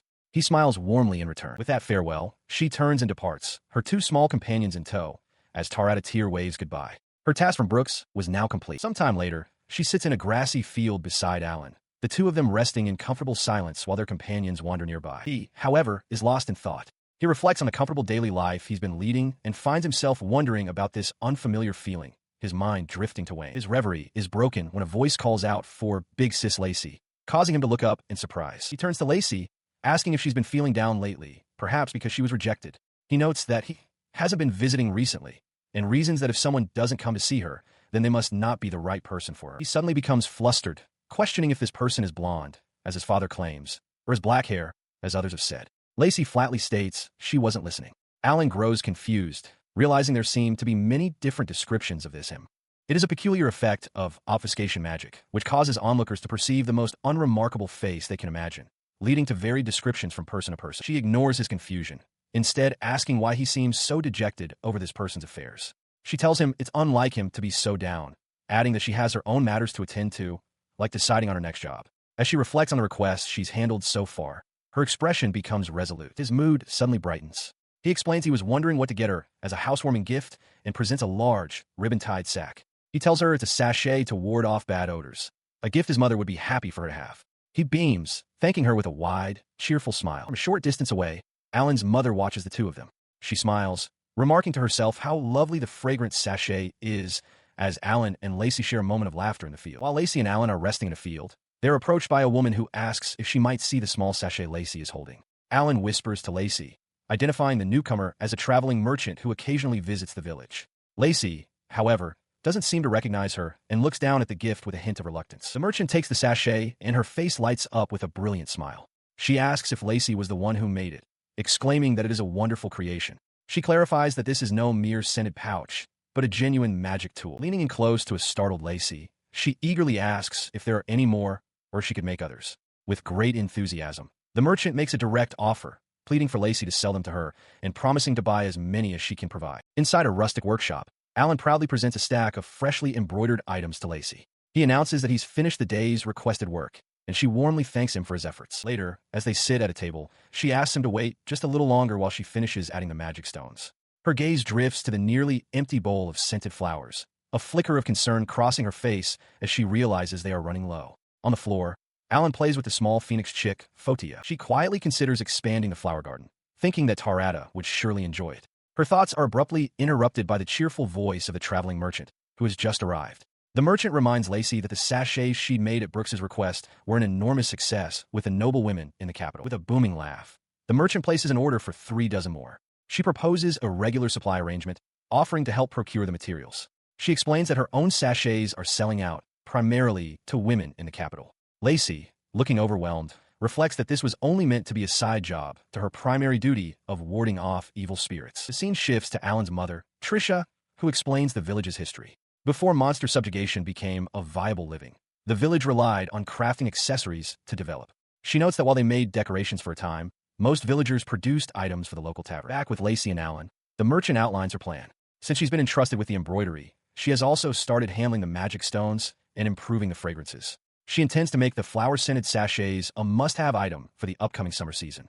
To distinguish their product, she suggests creating a simple symbol, a picture, or an initial to serve as a maker's mark. She passionately explains that this product will become a major hit, more than just a simple accessory. Once they establish a supply chain, imitators are sure to follow. To counter this, she declares they need a brand. She dramatically presents a ribbon emblazoned with the name Watashiti, leaving Lacey stunned by the idea. Lacey hesitates, thinking it's too much to create a special name and differentiate a product that is just a side job. She worries it will be treated as a luxury item, inflating its price.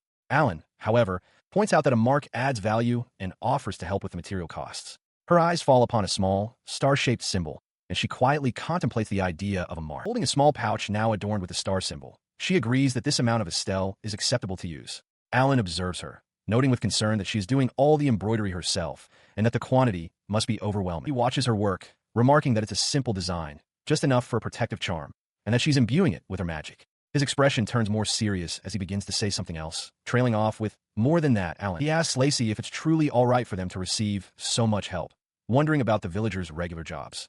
He then answers his own question with a bright smile, explaining that with so many people involved, it's not a problem at all. Lacey listens, a warm expression on her face. She reflects on how happy everyone seems and how much she loves this village, a place where she can pursue her craft. As Alan tells her he'll be back later, she agrees and turns back to her work table, ready to continue. The result of their new venture is a hefty bag of earnings. She gazes at the substantial sum, realizing that while money is necessary for survival, a profit this large brings with it a certain anxiety. Her expression becomes thoughtful, tinged with concern. Her gaze drifts to the portraits of her former companions hanging on the wall. She wonders what they would think of her current life. A longing to see Wayne fills her. There's so much she wants to discuss with him. She reflects that despite their time together in Taradatir, the distance between them feels as vast as ever. Meanwhile, far from the village, a monster subjugation expedition makes its way through a dense forest. Brooks, a member of the party, observes their surroundings with a grim expression, realizing that the situation on the ground doesn't match the information they were given. The reason for his unease becomes terrifyingly clear as he and his soldiers find themselves ambushed in a dark clearing, surrounded on all sides by monstrously large spiders skittering down from the shadows. He stands firm, his sword drawn and ready. The creatures swarm them in an instant. One soldier screams as a spider sinks its fangs into his arm, the horrifying thought flashing through his mind that to these monsters, they're nothing more than flesh and bone. Back in a place of peace, Alan cheerfully receives a small package from his wife, part of a recent delivery of support supplies. His companions are in high spirits, one eagerly anticipating the subjugations in so he can meet the real thing, while another happily mentions his new bride. Deep within the cavern, Brooks grips the hilt of his sword, his expression hardening. He realizes this is no ordinary monster swarm. Their numbers and coordinated movements are unnatural. This means something far more dangerous is orchestrating the attack. His thoughts are interrupted by a trembling soldier calling his name. The man, pale with fear, points a shaky finger deeper into the darkness, urging his commander to look at what he has discovered. Following the soldier's gaze, Brooks sees it, a colossal spider guarding the ethereal form of a woman with impossibly long, white hair. The soldier gasps that it's a demon arrow. The horrifying truth dawns on Brooks. There really was a survivor in this nest. He immediately barks out orders for a full retreat. He commands the uninjured to use healing potions on the wounded while he covers their escape, yelling for them to run for the cave entrance with everything they have. As his men scramble back, he charges forward, his blade a silver arc cutting down the swarming spiders. A fleeting, unsettling thought about the holy sword crosses his mind as he fights. He realizes the demon arrow was created solely to defeat the demon lord, a purpose now rendered meaningless. The thought triggers a painful realization. Without the holy sword, he is no longer a hero. A memory of Lacey's smile flashes before his eyes, and a sharp cry escapes his lips. His focus snaps back to the present as he spots one of his men, Mace, standing frozen amidst the chaos. Brooks yells his name, demanding to know why he isn't moving and ordering him to flee at once. Mace can only stammer that he can't move, his body paralyzed by terror as small spiders begin to crawl up his legs, their tiny legs skittering over his armor. From across the cavern, Brooks calls out again, asking if Mace can use magic and telling him to hold on. Through chattering teeth, the terrified soldier manages to say he will try, but Mace remains rooted to the spot, his will broken by fear. The spiders continue their relentless advance. Seeing that a soldier is too panicked to act, Brooks makes a decision. He must end this now, with one decisive charge. He lunged forward, sword extended towards a spectral being. Below, the paralyzed soldier Mace watched with wide eyes, first cheering their success before a horrifying realization dawned on him. He couldn't move his body, but he faltered mid-stride, a sharp gasp escaping his lips as he looked down at his own body in shock. From the ground, Mace could only call out his name in confusion. "Captain," his soldier cried out, asking what was wrong. But Brooks already knew the horrifying truth as darkness crept into the edges of his vision. It was poison. His body gave out, and he collapsed. The young man could only watch, trapped in his own body. He felt his breath catch, his limbs refusing to obey. This was bad. This was very bad. Brooks himself struggled on the ground, a bitter, faint smile crossing his lips as his strength failed him completely. The creature loomed over him, the spectral woman perched atop its back. With a final, brutal motion, its sharp legs descended, and everything was cut to black. Far away, in a quiet room, Lacey jolted awake in her bed. Her eyes were wide with shock, her large beast companion still sleeping soundly on the floor nearby. She gasped, clutching her chest as a vivid image flashed through her mind. Brooks, lying motionless in a pool of his own blood. She trembled, wondering what she had just seen. Was it just a dream? Her heart pounding, she tried to ground herself, deciding she should write a letter. It had been a while since they had met, after all. But as she reached for a quill, the clear chime of a bell echoed through the room. The sound pulled her attention to the door. A visitor? At this timing? A wave of nausea washed over her. It felt as though she were still trapped in a dream, her head fuzzy with a deep sense of unease. She cautiously opens the door, her expression a mixture of apprehension and confusion. The sight before her causes her breath to catch in her throat. Her eyes widen in disbelief, a single, questioning sound escaping her lips as she stares at the visitor. Standing on her doorstep, looking perfectly healthy and unharmed, is Brooks. He offers a gentle smile, greeting her casually. "Yo," he says, "it's been a while, Lace." In a dream under a starry sky, Brooks sits by a campfire. Dana speaks to him, but calls him Wayne, asking what he intends to request from His Majesty. She muses if he desires his own land. Nearby, Lacey stares silently into the crackling flames. He deflects the question, instead asking about Lacey. As her name leaves his lips, the fire suddenly erupts, spitting embers and casting dancing shadows. Following his gaze, Dana looks toward Lacey, who has since fallen asleep. She quietly reveals that once their journey is over, Lacey is to be married to her noble brother. She then turns back to him, her expression thoughtful. Dana admits that while rumors might suggest he's an unsuitable partner, she personally thinks he would be quite the catch. He remains silent, his face betraying no emotion. The forest scene dissolves, replaced by the image of a grand manor as an unseen person calls out the name from his dream. Wayne. The dream shifts violently. He is suddenly indoors, confronted by a distraught Lacey. She grabs his shirt, her voice trembling with rage as she demands to know why he is alive, shouting that he had no right to die on his own. He can only stare, stunned in his silence by her outburst. Lacey falters, clutching at her chest as if struck by a sudden pain. The chaotic dream fades. Brooks finds himself standing in a room, looking down at the phoenix chick by his feet. He calmly suggests to someone unseen that they should come inside to talk, but first they should take off their shoes. Now fully awake, he sits at a table with a cup in his hands, piecing together the fragments of the night's events. He understands now. It was all just a dream. The true source of the commotion is revealed. The boar creature sobs, having had a nightmare about dying. The phoenix chick comforts its large friend, offering a cookie brought back as a souvenir from the royal capital. Brooks holds out a small, embroidered pouch, its surface marked with a distinct symbol.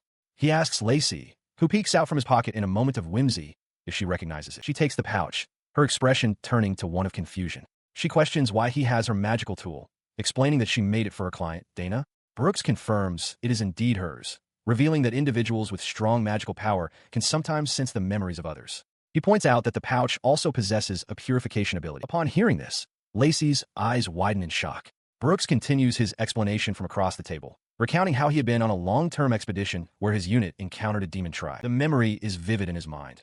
He had been careless, failing to notice an enemy's poison until it was nearly too late. He was on the verge of being defeated when the very pouch he carried purified the toxin, giving him the chance to use his medicinal herbs and survive the encounter. Returning to the present, he explains that what he saw in his dream must have been a similar phenomenon. He praises her work, calling the pouch a well-made magical tool. He tells her that the combination of the pouch's scent and the herbs within it was what saved him, marveling at the efficacy of such a small magic stone. Lacey remains silent, her hands clasped in her lap. She had only intended to create a simple magical tool. The realization that it possessed such unexpected power leaves her deeply unsettled. Her troubled expression lingers.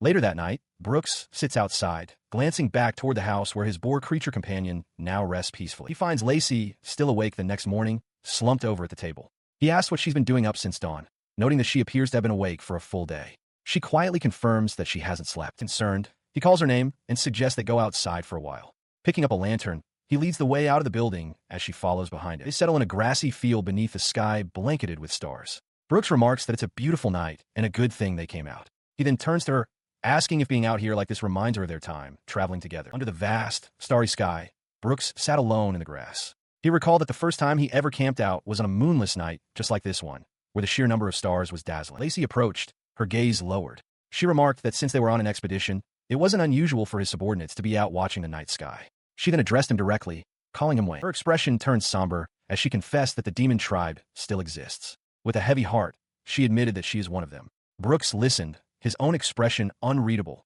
and simply acknowledged that it seemed to be the case. He seemed to process her words, realizing that while she had been relaxing, he had been fighting constantly. He thought to himself that he should have understood, having heard about the expedition. A question formed in his mind. Would it be better for her to serve the country once more? Lacey squeezed her eyes shut, a wave of regret washing over her. She realized with a pang that she truly hadn't understood anything at all. Her thoughts echoed across the silent, moonlit field.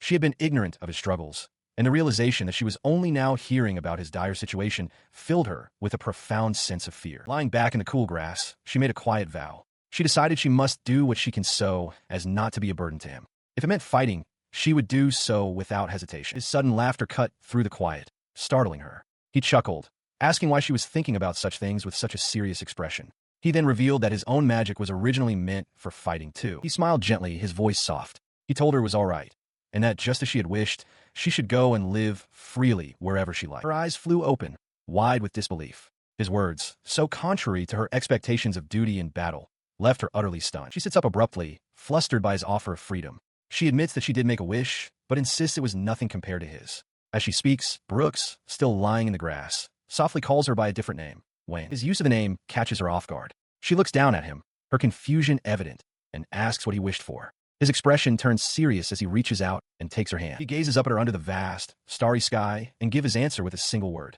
You. Her breath catches. She stares, unable to form a response, completely taken aback by his confession. Sometime later, they're on their feet again, walking through the wilderness.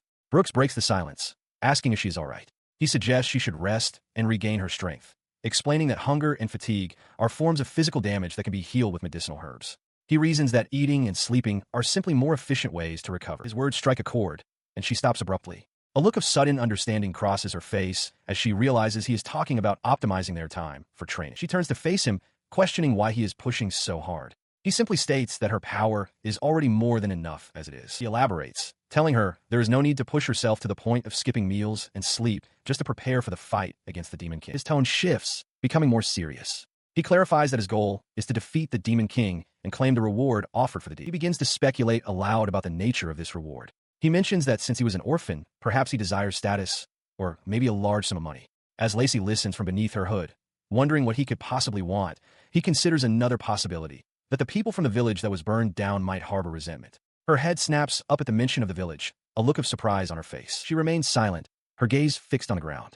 Brooks looked down at her, his expression hardening as he quietly asked why. His question sent her mind reeling back to another night, long ago, under a canopy of stars. A memory surfaced, and with it, a single, disbelieving question she had once asked.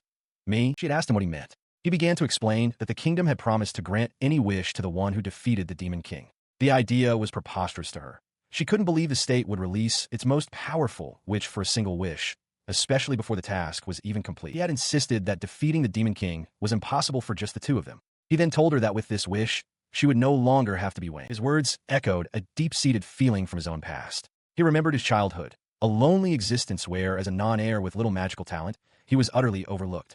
He felt like nothing more than an ornament, paraded out for social gatherings, but otherwise ignored. The emptiness of it all had settled deep within him, a hollow feeling that made him believe his future was meaningless. But as he matured, he found a purpose. The army gave him a position he could earn, a role that fit. When he was chosen as the hero, his path forward solidified. For the first time, he felt he had a place where he could truly exist, and he began to think his life wasn't so bad after all. That was why, he recalled, when Lacey had once told him she expected nothing from him, her words had struck a familiar, painful chord from his youth. He remembered her standing before him, clad in her witch's robes, declaring that she expected nothing from him, yet she couldn't bring herself to abandon him. Returning to that night in the field, he had looked at her and confessed he was glad she had found his wish. She could only look back, her expression a mixture of confusion and sorrow, as she uttered his name, Wayne. He had leaned closer, his voice soft, telling her this couldn't continue.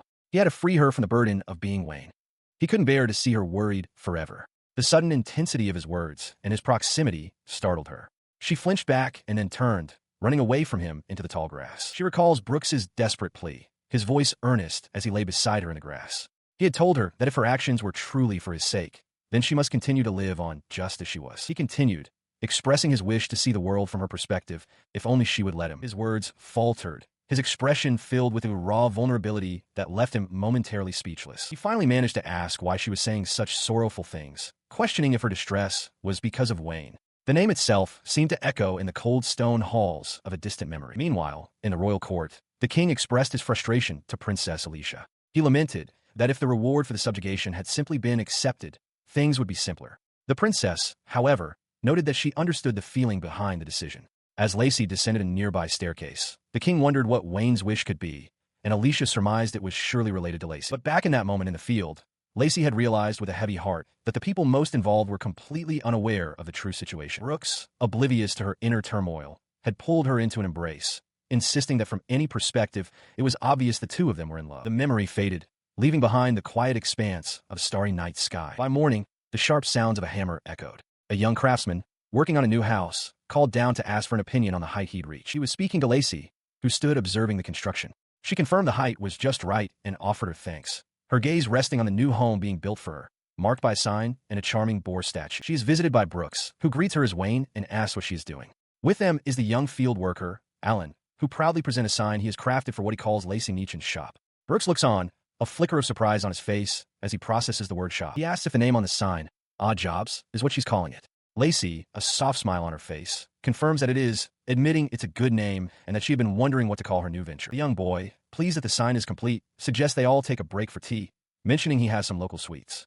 Brooks agrees, remarking that it's not good to stand around talking, and the group shares a moment of cheerful camaraderie. She then mentions that she had sent out letters to everyone about her move some time ago, a fact Alan confirms. The news seems to catch Brooks off guard, his expression shifting as he processes this information. He thinks to himself that she must be happy with this new life, but immediately feels that if he were to say it aloud, it would sound like a complaint. Lacey looks over at him, her expression questioning his silence. His internal conflict is interrupted when Alan calls out, asking what they're doing before announcing his departure and running off with the small boar. Lacey turns her full attention back to Brooks, her gaze steady. Later, Lacey makes her way toward the entrance of a large, stately building nestled amongst the trees. On the grounds of what appears to be an orphanage or school, a nun announces that she has brought the day's letters for the residents. In the background, Lacey watches the scene unfold. One of those letters reaches Dana, the Saint of Light. As her attendant stands by, she reads the correspondence, her eyes falling upon the sender's name, Odd Jobs, and a curious subject line.